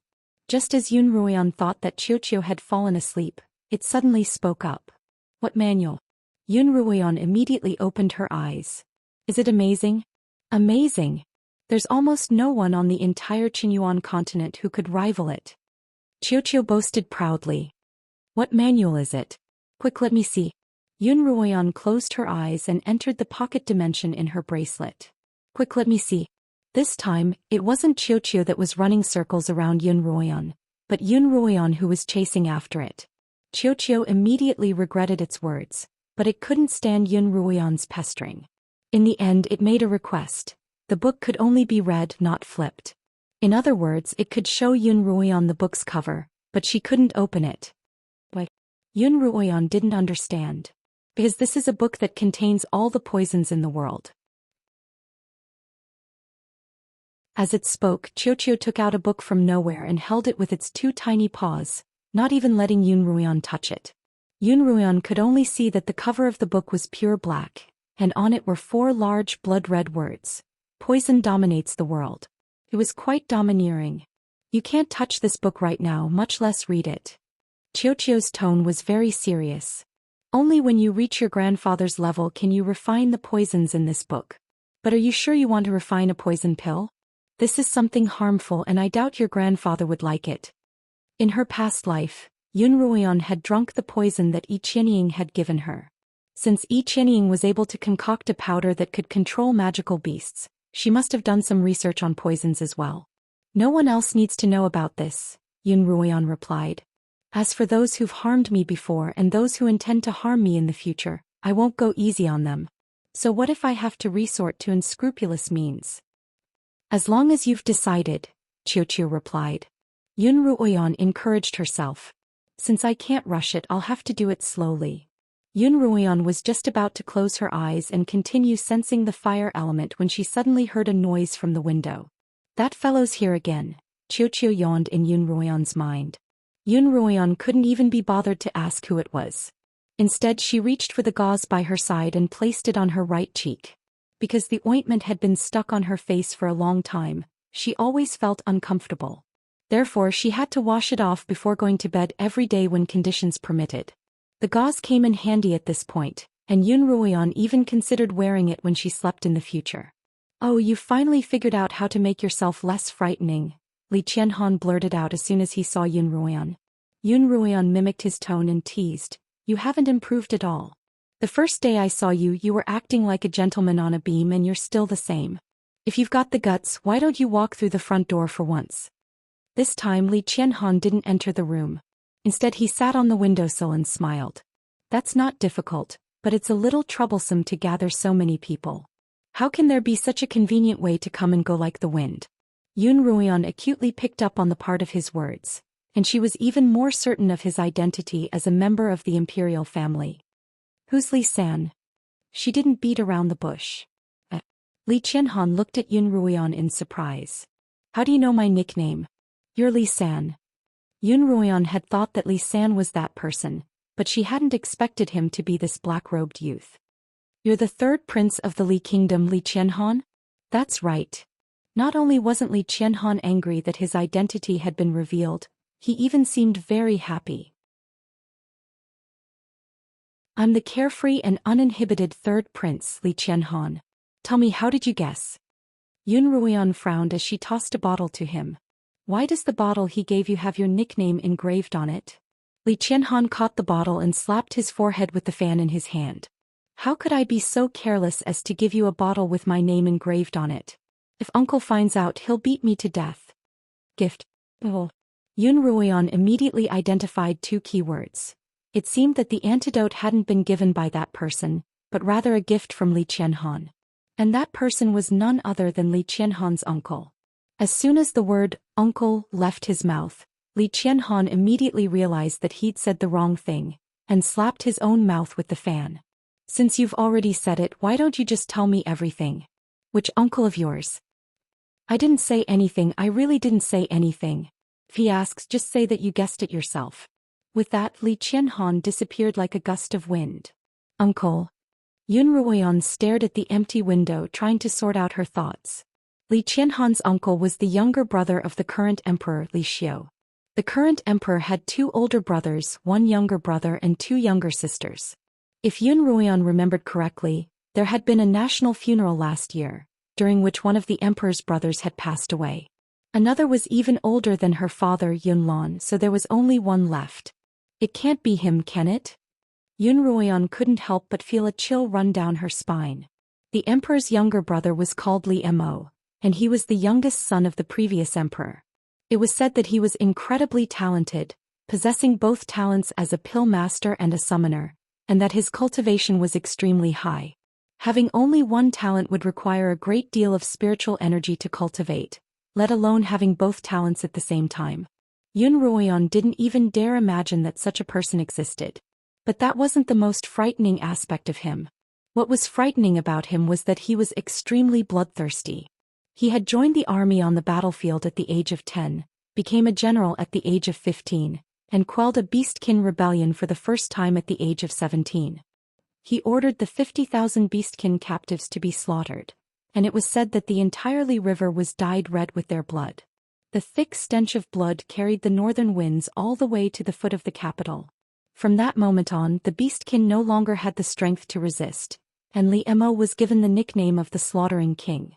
That chiseled face, that pair of eyes that glowed like black pearls, appeared in Yun Ruoyan's mind once more. Yun Ruoyan, who had lived 2 lives, couldn't help but shiver at the sight.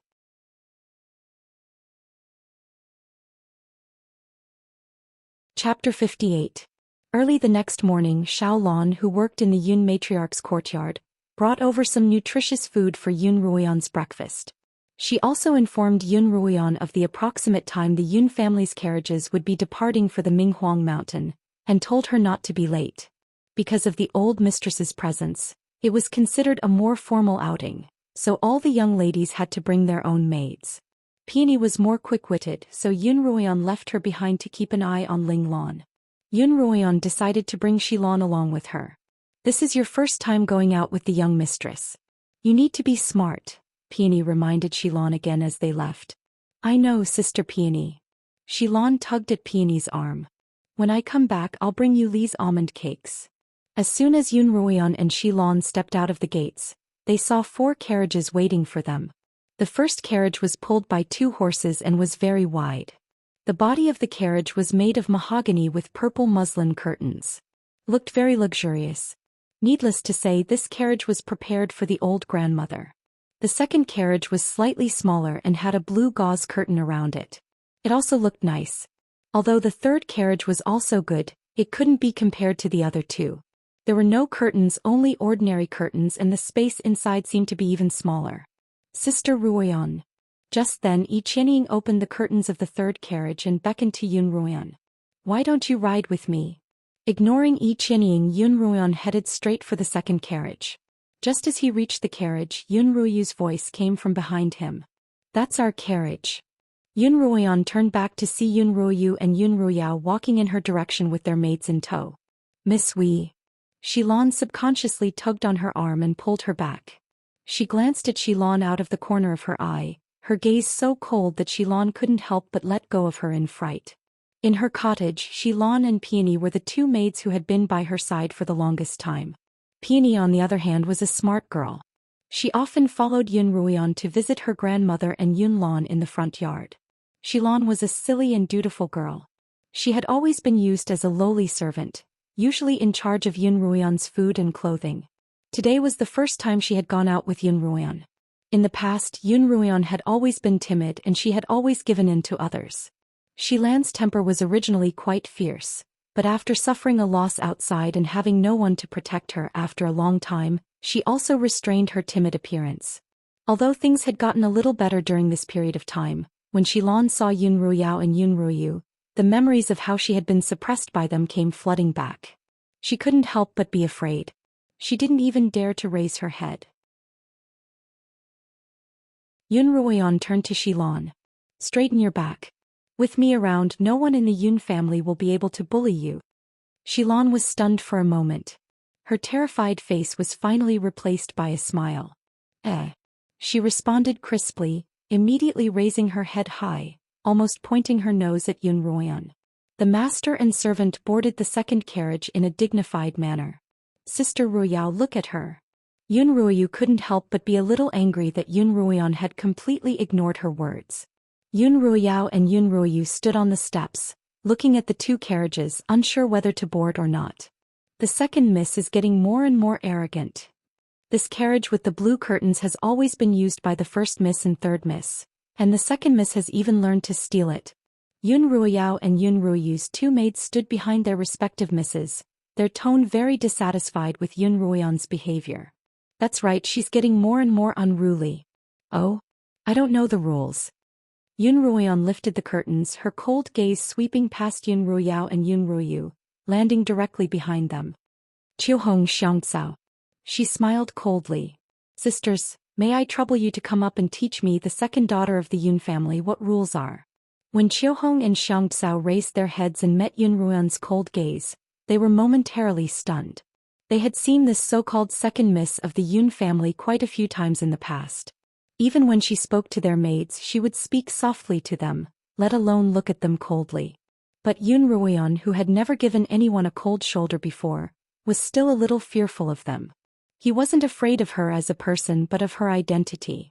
The two maids stood there unsure of how to respond. At this time Yun Ruoyao smiled. Us two maids have been spoiled too much, so please don't take their words to heart, Sister Ruoyan. That's right, Sister Ruoyan, why are you so angry today? You can have the carriage, Yun Ruoyu said sarcastically. I'm not angry, but I didn't understand what you said just now. Yun Ruoyan's lips curled up in a cold smile. Why don't I ask grandmother for guidance when she arrives? Yun Ruoyu wanted to speak, but Yun Ruoyao raised a hand to stop her. Yun Ruoyao's face darkened as she turned her head. Qiuhong Xianxia, go apologize to the second miss. Seeing that their mistress was protecting them, Qiuhong and Xianxia didn't look as fearful as before.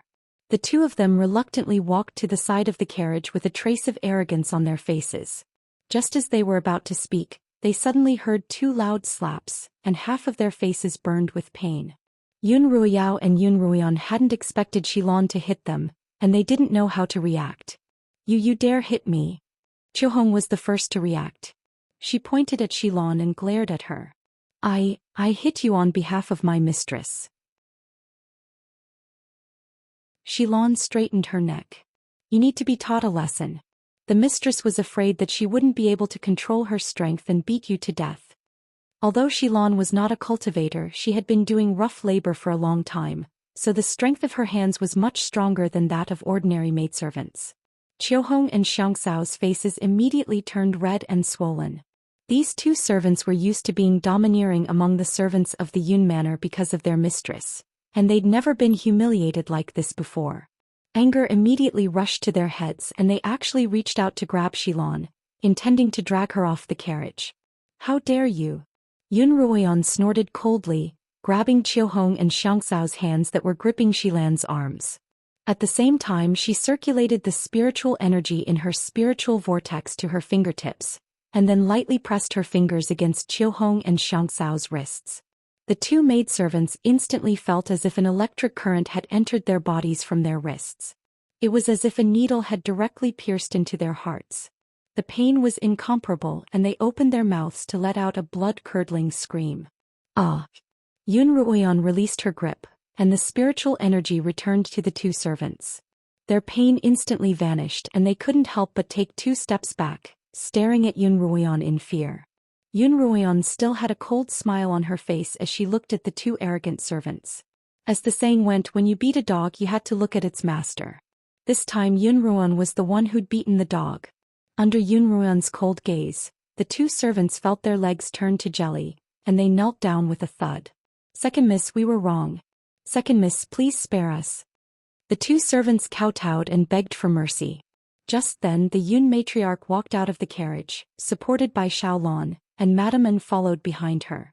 When Madame An saw the two servants kowtowing to Yun Ruoyao, she asked, "What's going on? Who was the one shouting just now?" Yun Ruoyan's cold expression faded and she smiled apologetically at the two servants. Mother's asking you a question, hurry up and answer her. She reached out to help them up. Qiuhong and Lan Xiang had been frightened out of their wits by Yun Ruoyan's outburst, and they didn't dare let Yun Ruoyan touch them again. They hurriedly turned around and knelt in front of Madame and muttering, I was rude just now and offended you, Second Mississippi. I'm willing to accept my punishment. Madame Anne's face darkened and she glanced at Yun Ruoyao and Yun Ruoyu. Yun Ruoyao and Yun Ruoyu on the other hand looked at each other, confused. Neither of them understood what had just happened. But the Yun matriarch smiled. As she helped Xiaolon into the carriage she said slowly, some servants need to be taught a lesson or they'll go against the heavens. Seeing that neither of her daughters had spoken and the Yun matriarch had spoken again, Madame Anne casually scolded Qiuhong and Lan Xiang before following the Yun matriarch into the first carriage. They were about to set off, but Yun Ruoyao and Yun Ruoyu still hadn't boarded their carriages. Both of them had brought their servants with them, and the 6 of them couldn't squeeze into one carriage. However, neither of them was willing to sit alone with Yun Ruoyan. Just as the 2 of them were in a dilemma, Yi Qianying alighted from her carriage and walked up to them. Sisters, why don't you sit in my carriage? I'll sit with Sister Ron. Naturally, the 2 of them couldn't have asked for more. On the carriage, Yun Ruoyan tilted her head and looked out the window, too lazy to pay any attention to Yi Qianying's beautiful smile. On the other hand, Xilan and Yi Qianying's maid He Huan were chattering away the entire way, and Yun Ruoyan didn't pay much attention to them as they chatted about mundane topics such as how to make desserts or how to make soup. The sun was shining brightly outside the window. Before it was midsummer, the sun wouldn't scorch anyone. The wind was gentle and as it caressed her face, it made her feel very comfortable. Yun Ruoyan narrowed her eyes. If only there weren't that annoying fellow by her side. Yi Qianying's gaze uncontrollably landed on Yun Ruoyan's body. Yun Ruoyan was dressed in a pink chiffon dress that accentuated her snow-white skin. Even the lotus leaf gauze covering her scars made her look as beautiful as a peach blossom. Yi Qianying couldn't help but be shocked. How could this ugly girl become so beautiful after covering up her scars? No wonder she felt that Brother Zio's gaze toward Yun Ruoyan was different from before. In the past, although Pei Zio had been very attentive to Yun Ruoyan, Yi Qianying could tell from his gaze that he was suppressing a strong sense of disgust toward Yun Ruoyan. But now that sense of disgust was fading, replaced by a complex emotion that made Yi Qianying feel very uneasy.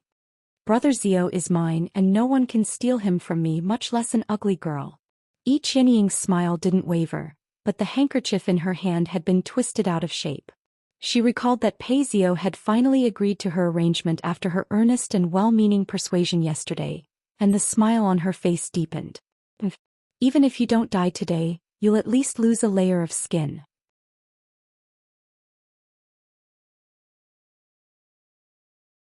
Chapter 59. As soon as the carriages reached the foot of the mountain, Pei Zio, who had been waiting for them all this time, hurried over. Grandmother, Aunt Yun. Pei Zio bowed in front of the Yun matriarch and Madame, and unfortunately, the emperor is hunting on the Minghuang mountain, so I'm afraid we won't be able to go up. However, the phoenix flowers are in full bloom. Zio has already prepared the tea and pastries. What do you think? That's fine, the Yun matriarch smiled. I didn't want to climb so high in the first place, so it's fine to stay halfway up the mountain. Pei Zio nodded and gestured for the group to enter a human-powered palanquin. This human-powered palanquin was different from the palanquins that Yun Ruoyan and Yun Ruoyan usually sat on. It was made from 2 very thick bamboo poles with a bamboo chair in the middle. The person sitting on the bamboo chair would be carried up the mountain by 2 burly men in the front and back. Experienced palanquin bearers could ensure that no matter how rugged the path beneath their feet, the chair would always shake the same, making the person sitting on it feel as if they were floating in the clouds, enjoying the beautiful scenery as they floated up the mountain. None of the nobles of the Li Kingdom disliked this sort of luxury, and some would even keep such palanquin bearers as they ascended the mountain. Naturally, Yun Ruoyan liked it as well. The Yun matriarch, Madame Anne and Yun Ruoyao all boarded the palanquin, and Yi Qianying motioned for Yun Ruoyan to sit on the one in front of her. Yun Ruoyan glanced casually at the 2 burly men carrying her palanquin. Seeing that they were strong and muscular, she nodded in satisfaction and sat down. Yi Qianying was delighted. She had hired these 2 burly men at a high price. By the time the palanquin reached the middle of the mountain, the slightest misstep would cause Yunruoyan to fall off the cliff. Although the cliff of the Minghuang mountain wasn't a bottomless abyss, it was riddled with jagged rocks of all shapes and sizes. If a person were to fall off, they would at least lose a layer of skin.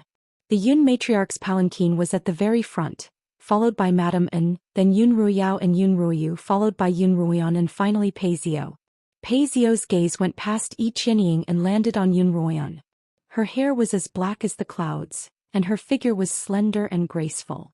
She was dressed in a pink muslin dress that fluttered in the wind, and she seemed to exude an ethereal aura. From time to time she would glance at her from the side. Her nose was high and her lips were plump. Her beauty had long since surpassed Yi Qianying's. Pei Xiao had once heard from his father Pei Yingxiong that Yun Ruoyan's mother Lin Yuemei had once been a famous beauty in the Li Kingdom. Her daughter wouldn't be ugly, but Yun Ruoyan had a bright red birthmark on her face, ruining her beautiful face. Not too long ago her birthmark had even been cut open, leaving behind a scar. Pei Xiao still felt a little nauseous when he thought back to the pus that had flowed out of her face in the imperial territory. However, scars could heal. Yesterday in the Yun matriarch's courtyard, Pei Xiao had seen that the scars on Yun Ruoyan's face were almost completely healed. If only he could find an elixir that could cure birthmarks. Pei Xiao could not help but let his imagination run wild. The group had already reached the steepest part of the mountain path. On one side of the path was a cliff and on the other side there was another cliff. Pei Xiao focused his attention on Yun Ruoyan in front of him. He knew of Yi Qianying's plan. Although he was a little conflicted, he had always known which choice would be most beneficial to him, so he had gritted his teeth and agreed.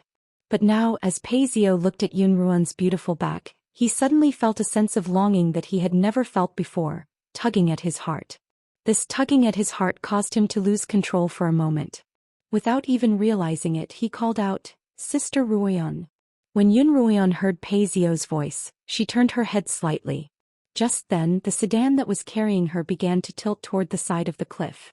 By the sedan, Xilan was so frightened that she cried out, "Miss," but she was walking in the middle and the sedan was too high for her to reach. All she could do was watch as Yun Ruoyan's body tilted toward the side of the cliff. A smile appeared on Yi Qianying's face.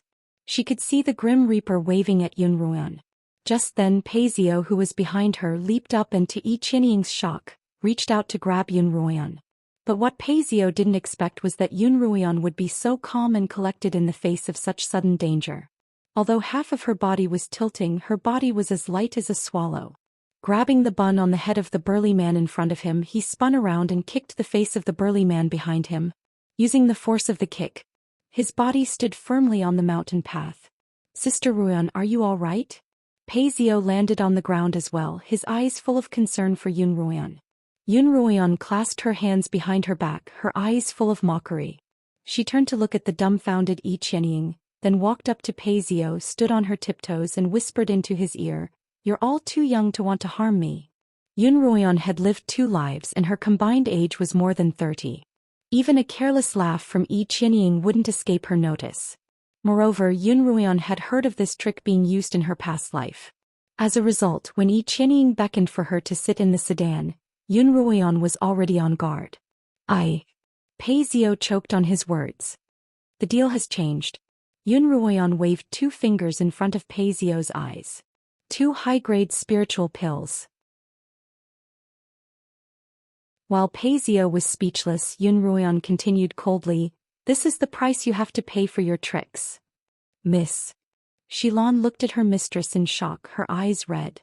"It's nothing." Yun Ruoyan smiled at her lightly. The people in front didn't know what was happening behind them, and the sedan had already turned a corner. You get up and continue walking." Yun Ruoyan pointed at the 2 bearers on the ground. One of the bearers had had his hair pulled out, and the other had a tooth knocked out. Now that they knew how formidable Yun Ruoyan was, they didn't dare play any more tricks, and they steadily carried Yun Ruoyan up the mountain. The Yun matriarch, Madame N, and the Yun sisters had been sitting in the pavilion for a while before they saw Yun Ruoyan's sedan slowly ascend. "What took you so long?" the Yun matriarch asked. "Oh, I had a stomachache just now, so I went to relieve myself," Yi Qianying hurriedly replied. Yun Ruoyan didn't intend to expose her because based on her past experience, as long as the family's interests weren't harmed, the elders of the Yun family would try to keep the peace. What he said was equivalent to not saying anything. It was better to save some saliva. Everyone sat together in the pavilion, eating the pastries that Pei Zio had prepared and chatting idly. Suddenly, a gust of wind blew past and the surrounding pink phoenix flowers fell to the ground, their fragrance wafting through the air. Everyone inhaled deeply, intoxicated by the fragrance. Madame An suggested that everyone split up to play, leaving Yun Ruoyan to take care of her grandmother. The maidservants were also allowed to play by themselves, and Xilan happily followed them into the phoenix orchid forest. She told Yun Ruoyan that she wanted to take advantage of this opportunity to collect some phoenix petals to make into pastries. Yun Ruoyan found a quiet place to rest, sat down cross-legged, and began to sense the fire-attuned spiritual energy in her body.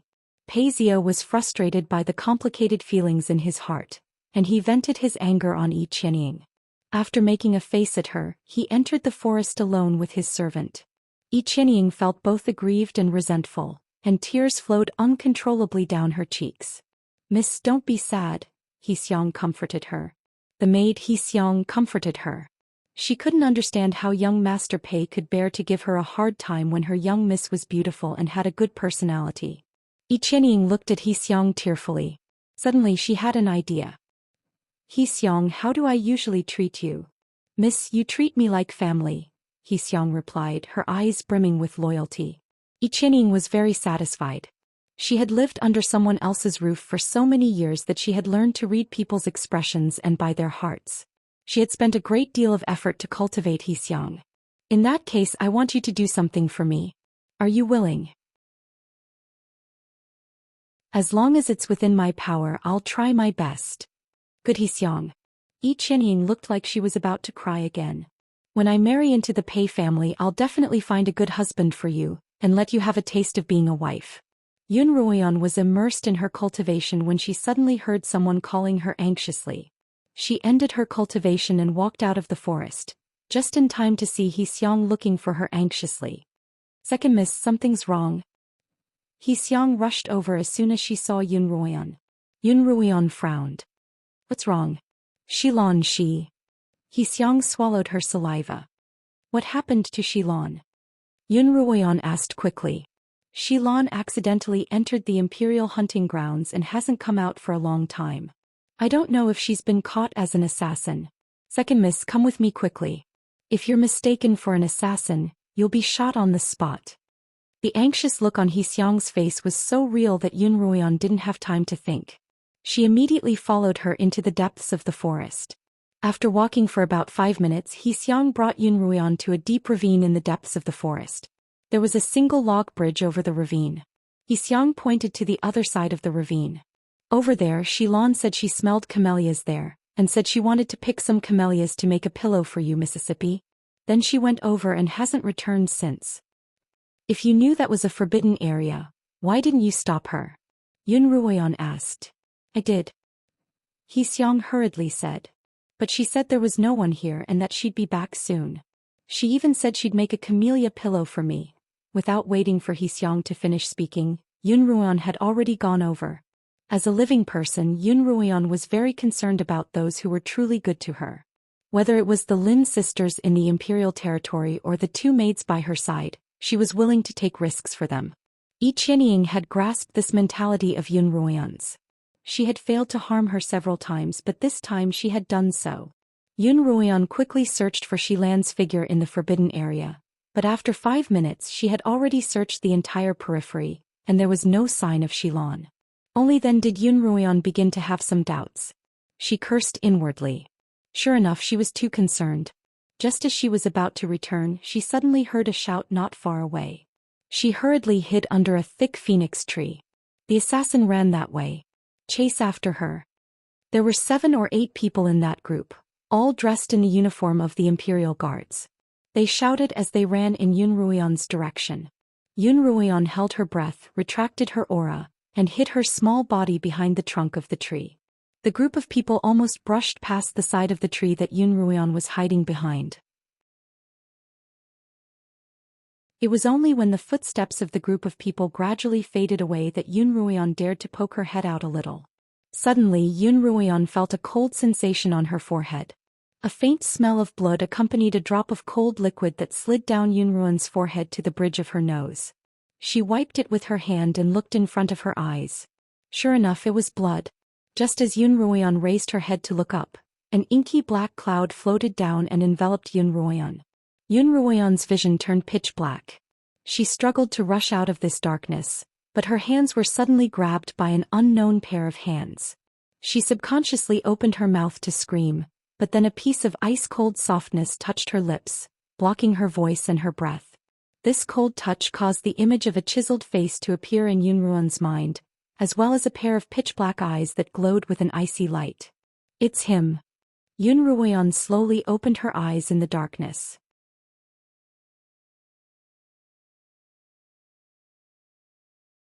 Chapter 60. He was the legendary Slaughtering King. When Yun Ruoyan thought of this, she struggled even more fiercely. However, his hands were so strong that they clasped tightly around her wrists, making it impossible for her to break free. Yun Ruoyan channeled the spiritual energy in her dantian's spiritual vortex to the tips of her middle fingers. Her slender fingers lightly tapped the webbing between her thumb and forefinger, but the man didn't loosen his grip as she'd expected, nor did he cry out in pain. Instead, the hands around Yun Ruoyan's wrists tightened, and Yun Ruoyan's heart tightened. What a profound cultivation and what a powerful spiritual vortex. He'd actually absorbed the spiritual energy of her attack. Don't move and don't scream or I'll eat you. The man's magnetic and icy voice rang out by Yun Ruoyan's ear, and she really didn't dare move a muscle. In the darkness, Yun Ruoyan felt the man's chin on her shoulder, his slightly heavy breath tickling her ears. Chiu. Just as Yun Ruoyan was at a loss for what to do, Chiu's voice rang out in her mind. Mistress, this man's very strong, don't provoke him. I know. Yun Ruoyan replied helplessly. In the Li Kingdom, everyone above the age of 3 knew of the Slaughtering King. Even on the entire Qinyuan continent he was one of the best. But Yun Ruoyan had never imagined that she'd one day be in such close contact with such a person. But what should I do now? She asked. I don't know either. In any case, don't provoke him. Chiu didn't say anything at all. Yun Ruoyan took a deep breath and the faint, sweet smell of blood wafted up to her nose once more. She quickly regained her composure. Are you hurt? In the darkness, Li Mo's brows furrowed slightly and his thin lips parted slightly. But before he could make a sound, the sound of the guards' voices rang out once more. And from the sound of it they seemed to be rushing over. Li Mo wrapped his long arms around Yun Ruoyan's petite body, then leapt into the air with the tip of his foot. Under the phoenix orchid tree, several groups of guards met up. Have you found any traces of the assassin? A guard captain asked. No, but the guards everywhere are very strict. The assassin should still be in the hunting ground and has no chance to escape. All right, increase the security. Don't let even a mosquito fly out. The guard captain waved his hand. Yes. The soldiers received their orders and dispersed. No one noticed that above their heads, a man and a woman were wrapped in a black cloak under the cover of a pink phoenix corolla. They've left. Can you let me go now, Slaughtering King? Yun Ruoyan murmured in a slightly low voice. Li Mo raised his brows, the corners of his mouth curving upwards. He spread his arms to his sides, and his inky cloak spread out like the wings of an eagle, releasing Yun Ruoyan from his embrace. Yun Ruoyan felt the darkness dissipate, and in front of her was a tall man shrouded in a black cloak. Behind him was a world of pink phoenix flowers. One black and one red, both incomparably dazzling. You actually guessed my identity? Li Mo's voice was tinged with interest. Qian Han seems to be getting more and more inept at handling matters. Li Mo wore a hood that concealed most of his face, revealing only his chiseled chin. Although he was just standing there with his hands behind his back, Yun Ruoyan could still feel a faint pressure emanating from his body. He was a little puzzled. Why hadn't she felt this pressure the first time he'd fallen into her courtyard, but now? It seemed that she'd been intimidated by the title of the Slaughtering King.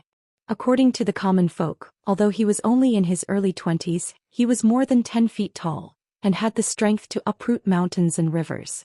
He could summon 10,000 beasts with a single roar, and he even liked to eat human flesh. Young boys and girls of Yunruo's age had all grown up hearing such rumors, and their hearts had long since been imprinted with fear and respect. As a result, when the real person was standing right in front of them, they couldn't help but revere the man in front of them. Actually, there wasn't anything special about this man. He was just a little taller and his cultivation a little higher. Furthermore, like everyone else, he could be injured. As Yunruo thought of this, the fear and respect in her heart began to dissipate bit by bit. Thank you for the life quintessence pill. Yunruo smiled faintly. Although it won't be of much use to me, I'm still grateful. The poison in your body has been cured? Liemo stepped forward and reached out to brush away the lotus leaf gauze covering Yunruo's face. Yunruo wanted to dodge, but the space between them was too limited, and Liemo's movements were too fast. By the time she dodged, the gauze had already fallen into Liemo's hands. Yunruo clutched her right cheek and glared at him. The feeling of helplessness in front of someone suddenly surged up, a feeling she hadn't felt since her rebirth. She hated this feeling of helplessness. Why are you covering your face? It's not like I've never seen you in such an ugly state. Liemo's voice was cold and mocking. Yunruo removed her hand in a fit of pique, revealing the fake scar on her face. The first time they met, Liemo could easily tell that Yunruo was poisoned, and Yunruo was a little worried that he would be able to tell that the scar on her face was fake. Looks like you've recovered a lot. Liemo handed the gauze back to Yunruo. Yunruo took the gauze back and said angrily, "So you don't have to worry about me in the future, slaughtering king. We'll meet again." "No, never again." She turned around and was about to jump down from the tree when Liemo grabbed her by the shoulder. "What are you doing?" Yunruo turned around and struck Liemo's chest without hesitation. She had used her spiritual energy in this blow, and Liemo took a step back with a muffled grunt, blood dripping from his chin. This was out of Yunruo's expectations. Liemo's cultivation was very high, and even if she had used 70% of her spiritual energy, she wouldn't have been able to make him vomit blood. Moreover, Yunruo had only used less than half of her spiritual energy. "Your injuries aren't light," Yunruo commented. Liemo raised his arm, revealing his slender fingers beneath his cloak. He used his index finger to wipe away the blood at the corner of his mouth, and his voice was low and alluring. "I need your help." "What is it?" Yunruo immediately regretted her words, but she couldn't go back on her words. "I need you to help me distract the guards on the northern side of the hunting grounds. With your cultivation as a 7th-rank blade master, this should be a piece of cake for you," Liemo replied. 7th-rank blade masters were considered above-average cultivators, and the Imperial Guards were generally around 6th rank. Very few of them were above 7th rank. Yunruo had always been agile, and it wouldn't be difficult for her to distract the guards as long as she didn't clash with them. But when she recalled how helpless she had felt when he had snatched away her veil, she couldn't help but feel angry. She turned to look at Liemo. She wasn't interested in why the slaughtering king was so heavily injured, or why he was being pursued as an assassin. What she was interested in was the fact that the imperial family was so rich that they were willing to hand over a bottle of life quintessence pills. "Sure, but I'm not the type of person who makes a loss. If I help you, you'll have to pay me back." "Of course, I don't like owing favors either." Liemo removed a string of beads from his wrist and handed it to Yunruo. "Consider this your reward." Yunruo thought that it would be some sort of treasure, but when she took it, it turned out to be a string of wooden beads. She couldn't help but frown. Liemo saw her expression and continued, "If you don't like it, you can ask for something else. I'll have Qianhan deliver it to you another day." Yunruo touched the wooden beads in her hand. Something that the slaughtering king would wear on his wrist must be something extraordinary. "I'm afraid I'll just keep it for now." "No need, I'll take this," Yunruo replied. "I'll lure them away and you can find a chance to escape." She jumped down from the phoenix orchid tree. A gust of wind blew past, and the phoenix petals fell to the ground along with Yunruo's pink dress. Yunruo didn't stop for even a moment. Instead, she dashed toward the north, quickly disappearing from sight. Liemo looked in the direction that Yunruo had disappeared in and took off his hood. If Yunruo were to return at that moment, she would surely be shocked. The face that Li Mo had revealed when he lifted his hood was clearly a completely different person from the one she had first seen in Yunruan's cottage. Li Mo's lips curled up into a devilish smile. It was the same pair of eyes, the same cold gaze. However, instead of the luster of black pearls, they glowed with an icy blue light. What an ugly piece of trash from the Yun family. As he spoke, blood dripped from the corner of his mouth once more. Humph. Li Mo snorted. Old man, how dare you hurt me twice? I'll tear you to shreds. North of the hunting grounds, a group of 20 guards was patrolling the area. Yun Ruoyan was hiding in the crown of a phoenix tree, looking for an opportunity to escape. Just then, 4 bearers carrying a large palanquin slowly walked over. Surrounding the palanquin were 4 cultivators dressed in warriors' robes. Yun Ruoyan could tell that both of them were 7th-rank blade masters or above. Her gaze turned to the palanquin, and she saw a youth of 17 or 18 sitting in it. The youth was dressed in a bright yellow robe, and his features bore some resemblance to Li Qianhan's, but he didn't have the same carefree air that Li Qianhan had. Your Highness. The guard ran up to the palanquin and cupped his fists. You haven't caught the assassin yet? I really don't know what father is paying you for. The youth sat upright on the palanquin, his face full of anger. My apologies. I'm incompetent. The guard looked down at the ground, not daring to refute the crown prince's reprimand. Just as the youth was about to continue berating the crown prince, an eagle's cry suddenly rang out from the sky. Everyone looked up. A black dot was flying over from the horizon, growing closer and closer until it turned into a large bird with the body of a bald eagle. A warrior stepped forward and whistled towards the sky. The huge bird circled the sky twice, then swooped down and landed on the warrior's arm guard. Good boy, I'll be counting on you to catch the assassin today. Li Qianxiao caressed the bird's bald head. Of all the presents my second brother gives me every year, you're my favorite. Perform well, and when you catch the assassin, I'll feed you your favorite human flesh. The bird seemed to be able to understand human speech, and it raised its head and let out a cheerful cry. Yun Ruoyan recognized it as a vulture, a domesticated beast. She had heard from her brother Yun Moxiao, who was stationed in the army for many years, that these vultures were adept at tracking and killing. If they were fed human flesh, they would be a lethal weapon on the battlefield. Yun Ruoyan had wanted to hide in the phoenix orchid tree and wait for Li Qianxiao to leave before making her move. However, just as Li Qianxiao was about to leave, the vulture on the man's arm suddenly turned in the direction of Yun Ruoyan's hiding spot. Its red eyes seemed to be able to see through the dense canopy of the phoenix orchid tree and see Yun Ruoyan. Yun Ruoyan's heart skipped a beat before the vulture left the warrior's arm guard and charged in her direction.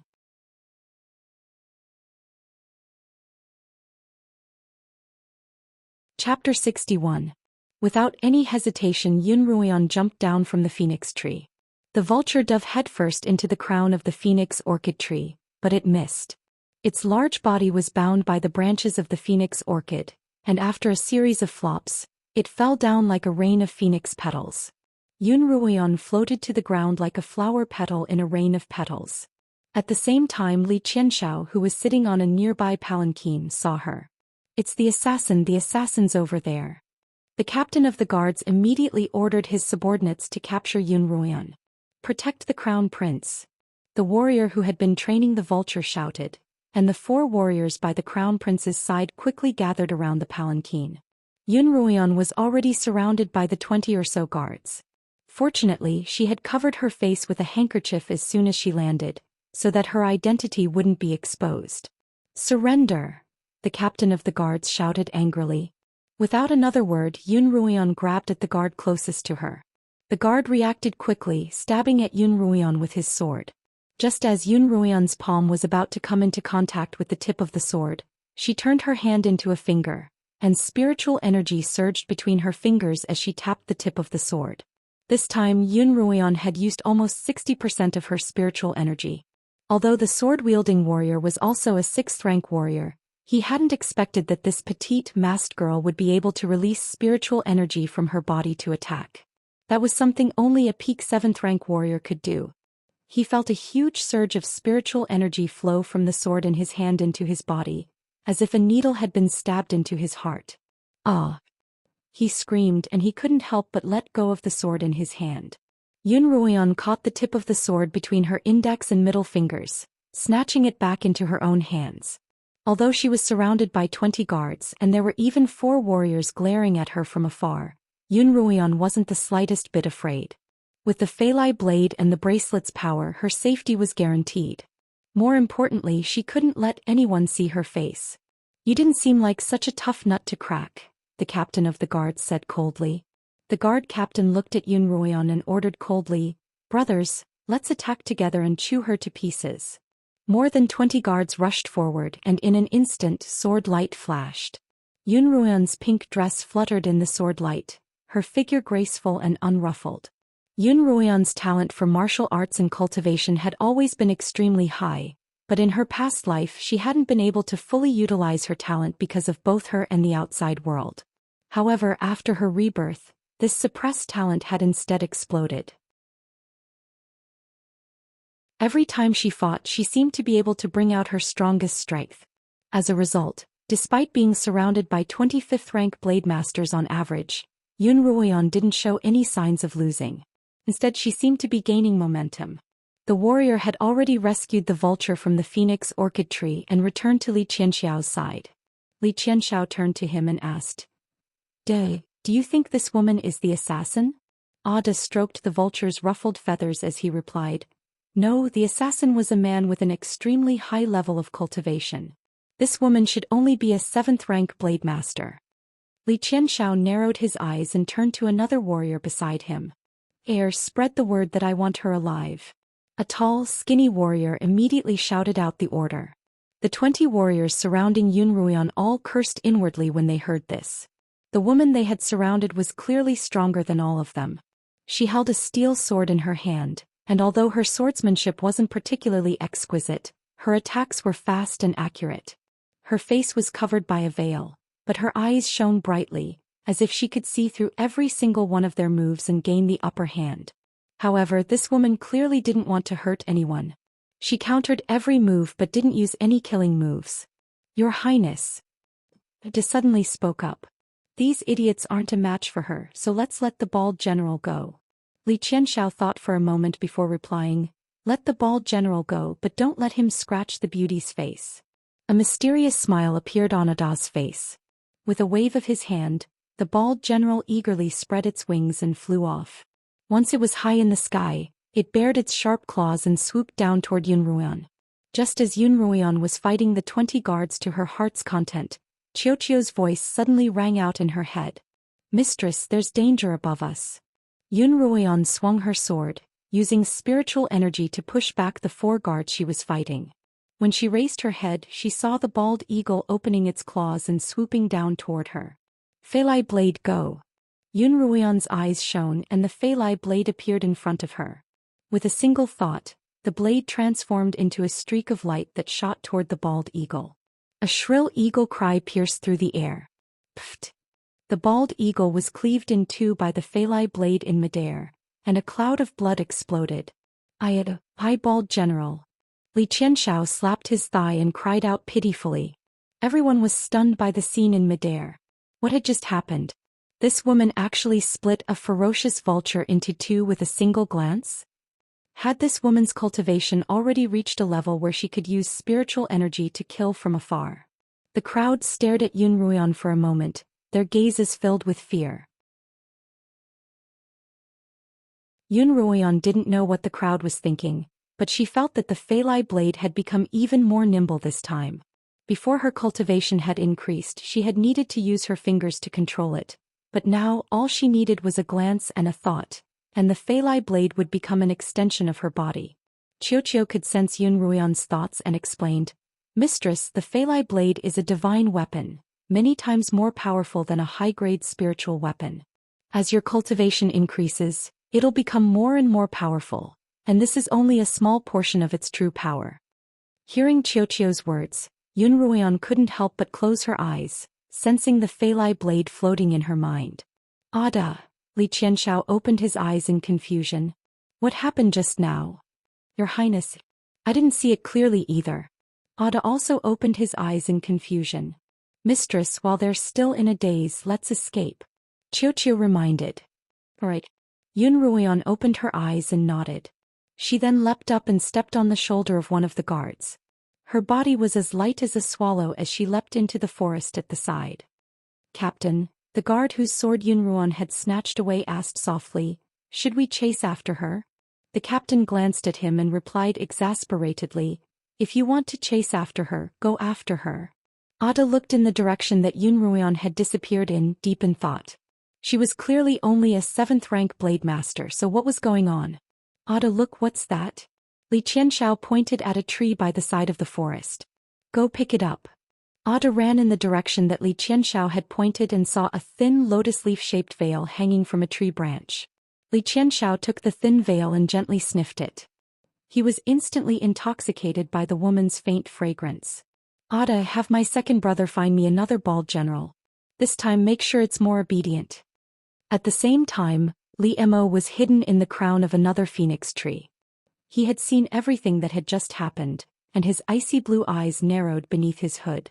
After Yun Ruoyan's disturbance, the guards on the northern side immediately relaxed, and Li Mo easily left. Yun Ruoyan hurried back along the route that she had come from. Because the guards were all patrolling the perimeter, there weren't many guards patrolling the area. She ran as fast as she could, and in less than 5 minutes she was back. "Miss, where did you go? We were so worried about you."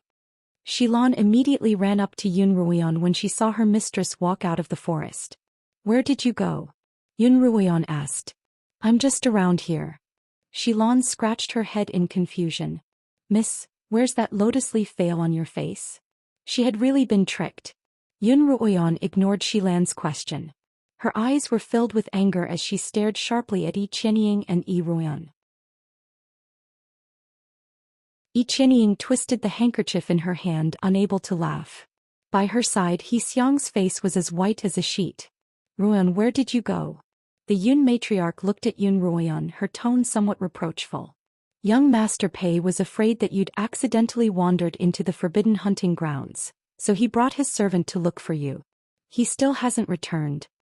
"Grandmother." Yun Ruoyan quickly walked up to the Yun matriarch and knelt on her knees, her voice choked with sobs. "You have to give me justice. Hey, be good, speak slowly. What's going on?" The Yun matriarch was startled by Yun Ruoyan's sudden movement.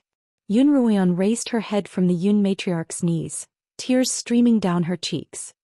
"Grandmother, someone's trying to harm me. You have to give me justice." "Who would dare?"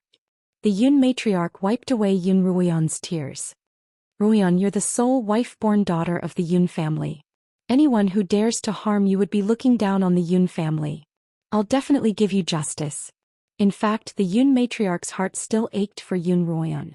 After all, she was her own daughter, but the previous Yun Ruoyan had been too disappointing, and it had been difficult for her to take on the mantle of a wife-born daughter.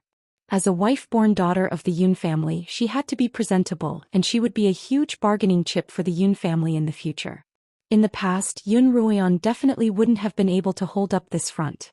Although the Yun matriarch's heart ached for her, she had no choice but to abandon her in the face of the Yun family's interests. As a result, the Yun matriarch had turned a blind eye to Madame N and the others' attempts to harm Yun Ruoyan. But things were different now. At the very least, Yun Ruoyan's talent for cultivation had returned.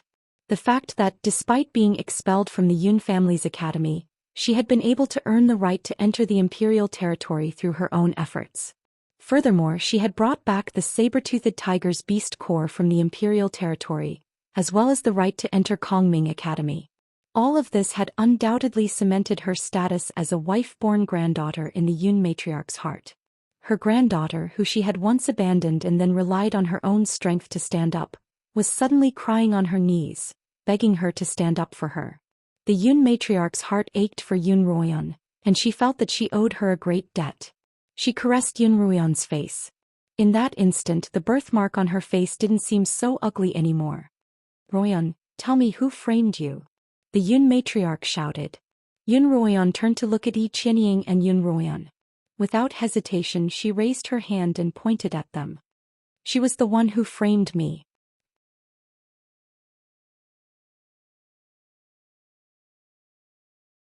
Chapter 62. Sister Ruoyan, what are you talking about?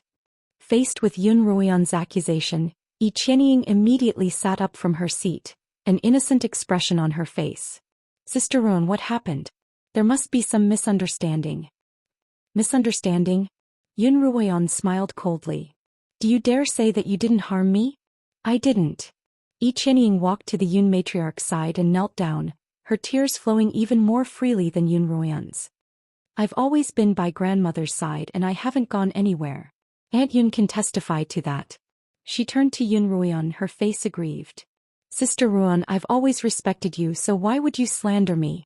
We can talk about whether I'm slandering you or not. Yun Ruoyan looked her in the eye.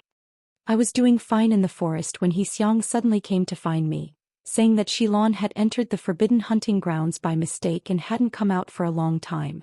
Do you dare say that you didn't order Xiang to do so? You entered the hunting grounds. The Yun matriarch exclaimed in shock. Oh. Yun Ruoyan shook her head. I only searched the outermost perimeter.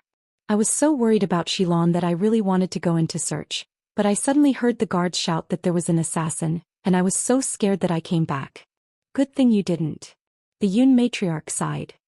The imperial hunting grounds are forbidden grounds on the Minghuang mountain. Without the emperor's permission, anyone who trespasses will be treated as an assassin and executed on the spot. Last year, a young miss of the Wang family had sneaked into the outer perimeter out of curiosity, only to be shot dead as an assassin. Although the Wang's heart ached for their daughter, they could only swallow their tears and thank the emperor for not treating them as assassins. Then they hastily buried their daughter's corpse, not even daring to hold a funeral. This incident had already spread like wildfire throughout the capital, so the Yun matriarch and Madame An thought that no one would go near the hunting grounds if they knew how dangerous it was. The Yun matriarch's gaze swept toward Yun Ruoyao and Yun Ruoyu. As for those who sneak in, they'll be severely punished. Grandmother, Sister Ruoyao and I didn't run around. We just walked around the area and we came back in the time it takes to brew a cup of tea, Yun Ruoyu said. The Yun matriarch's serious tone scared Xilan, who quickly knelt down beside her young miss. She said, Old lady, Xilan has been collecting fresh phoenix flowers nearby. She has never been to that forbidden hunting ground at all. Sister Xiaolan can testify. Yes, I'm gathering stamens with Xilan to make pillows for summer, said Xiaolan, who was beside the Yunshi. Grandmother. Sister Qianying must have had Xiang lure me to the forbidden area on purpose. They're trying to kill me. Yun Ruoyan began to cry again. At this time Mrs. Lu's face has completely sunk. Usually there are some small framing and small punishments. Today he was going to get someone killed. How could this be? The first rule of the Yun family was not to abandon or harm one's siblings. It looked like he had been too indulgent in his daily life. Growing up from a small child to an adult, it seemed that if he didn't manage it properly, there would be a big mess. Xiang. The Yunshi's half-closed eyes suddenly widened as she looked at Xiang, whose face was as white as a sheet. How could she be like this? Didn't the young miss say that no one who entered the forbidden hunting ground would be able to come out alive? If the second miss were to be shot dead for trespassing, the Yun family wouldn't pursue the matter, and the matter would pass without anyone knowing. Then the young miss would marry into the Peis and she would rise with them. She had even hoped to be a concubine to Pei Zio in the future, and it wasn't impossible for her to become a concubine. But dreams were often short-lived, and when they shattered they were especially tragic. Xiang. Yi Qianying saw that Xiang seemed to be in a daze, as if she hadn't heard the Yunshi's call. She reached out to pull on her trousers, then used her sharp fingernails to dig into Xiang's calf. Ah! Xiang was awakened by the sharp pain and she couldn't help but cry out. She looked up to see that everyone was looking at her, and she was so frightened that her legs turned to jelly. She knelt down with a thud, half of her body prostrating on the ground, trembling. The Yunshi looked angrily at Xiang's trembling back. Look at you, I don't need to ask anything. Just tell me what happened. Old madam. Xiang finally spoke in a trembling voice. It's the young miss. Xiang, don't talk nonsense. Yi Qianying hurriedly interrupted Xiang. I've always treated you well. When your mother was sick, I was the one who invited the doctor, and when your brother went to school, I was the one who paid for his tuition. Don't speak nonsense to frame me. Xiang's words were stuck in her throat. Her father had died early, her mother was in poor health and her brother was weak. The whole family had been living off her monthly salary as a servant in the Yun family. She was finished, but what about her family? Xiang tilted her head slightly, looking at Yi Qianying with tears in her eyes. Yi Qianying's eyes were also filled with tears. She frowned at Xiang imperceptibly, pursing her lips. Thus the two of them came to an agreement. Xiang, plotting against the young miss is a serious crime. Think carefully before you answer. Xiang's face was almost plastered to the ground, and her tears dripped down her cheeks and seeped into the stone floor. She closed her eyes and finally said, "The young miss didn't know anything and Xiang did it all herself." The Yun matriarch's face was still frighteningly dark, and Madame N didn't dare to say anything else. "Then tell me why you wanted to harm the second miss." "Because the young miss likes young Master Pei, but young Master Pei is close to the second miss," Xiang replied. "The young miss is kind but doesn't know how to fight for herself. All she can do is grieve in secret and I couldn't stand it, so I thought of this method to harm the second miss." "Are you telling the truth?" The Yun matriarch looked at Xiang, glancing at Yi Qianying out of the corner of her eye. Seeing that she was still sobbing, she thought of her daughter who had died a long time ago and sighed inwardly. "Every word I say is the truth. I did it all. The young miss doesn't know anything." "What a bold girl." The Yun matriarch slammed her palm on the stone table, causing Yi Qianying, who was kneeling on the ground, to tremble in fear. "You even dared to plot against the young mistress, and in such a vicious manner at that. If we don't punish you severely, then the rules of the Yun family will really be useless." The Yun matriarch slowly rose from her stool, and Madame N and Xiaolon hurriedly supported her from either side. "Go back and get 30 strokes of the rod, and then decide whether you'll sell her or cripple her hand." On the Qingyuan continent, masters had the right to sentence their servants to death. The Yun family had always been known for their leniency, so the Yun matriarch hadn't directly ordered Xiang to be beaten to death. However, such a punishment wasn't much different from being beaten to death. After 30 strokes of the rod, even if she didn't die, she would be crippled. If she were to be sold, she would be the lowest of prostitutes, and crippling her hand would be even worse. Her tendons would be cut off and she would be tossed onto the streets like an animal until she died. By this time Yun Ruian had already been helped up by the Yun matriarch. "Silly child, even if you care about your servants, you have to care about yourself first. Do you think that hunting ground is a place where you can go as you please? In the future, if you encounter something you can't handle on your own, come look for me. Don't do anything stupid on your own." "Yes, I'll listen to you in the future, grandmother," Yun Ruian replied obediently. "Grandmother." At this time Yi Qianying, still kneeling on the ground, kowtowed to the Yun matriarch. "Xiang has committed such a serious crime, and Qianying is partly to blame for her lack of discipline. Please punish her, grandmother." "Mother." Only then did Madame N speak up. "Qianying is still young and her heart is pure and kind. It's understandable that she isn't strict with her subordinates. Mother, please punish her lightly." "That's right, grandmother." Yun Ruiyao and Yun Ruoyu also hurriedly pleaded. Qianying definitely didn't want something like this to happen. "Grandmother, please spare her sister this once." Yun Ruian laughed coldly in her heart. What a sisterly family. However, Yun Ruian understood her grandmother's feelings very well. Yi Qianying was the orphan daughter of the Yun matriarch, and she had lived in the Yun household since she was a child. The Yun matriarch had watched her grow up, so how could she bear to punish her so severely? "Grandmother, since Sister Qianying was also kept in the dark, I don't blame her. Please don't punish her, all right?" Yun Ruoyan asked half coquettishly. Yi Qianying hadn't expected that Yun Ruoyan would plead on her behalf, and she looked at her in shock. The Yun matriarch looked at Yun Ruoyan, liking this granddaughter of hers more and more. She reached out and touched Yun Ruoyan's face. Although she still felt a little sad that Yun Ruoyan's face wasn't perfect, her pity gradually turned into pity.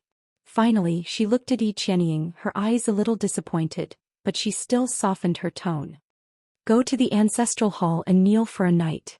In the future you'll have to discipline your servants more. Get up." Now that the matter had come to an end, the Yun matriarch no longer had any interest in admiring the flowers. Madame N sent a few servants to search for Pei Zio, and once they found him they could return home. Xiang was still sprawled on the ground, her legs so weak that she couldn't even stand up. She lay there like a pitiful dog. Yun Ruoyan looked down at her and she couldn't help but think back to her past life. She had been locked up in the woodshed by Pei Zio, and every time Xiang came to bring her food, she would grab a handful of sand and mix it into her food right in front of her. Only fools are fit to eat sand. Her mocking laughter seemed to reverberate in Yun Ruoyan's ears. Second miss, you're ugly but your heart is dirty and your brain is stupid. How could you destroy such a good life tablet? Even I, a mere servant, can't compare to you. Slowly exhaling, Yun Ruoyan turned her gaze away, picked up a large plump almond from the porcelain bowl on the table, and handed it to the Yun matriarch. With a cute smile on her face she whispered, "Grandmother, have a taste of this almond. I'll make you a cup of tea." As she stood up to pour tea, Yun Ruoyan felt quite a few gazes on her. Madame and Yun Ruyao and the others couldn't help but feel a chill in their hearts, and they hurriedly averted their gazes. Yun Ruoyan sneered inwardly. This was only the beginning. You're tuning in to the Zhou Xian's Legacy YouTube channel. Don't forget to subscribe and join us on this journey to catch the most captivating stories.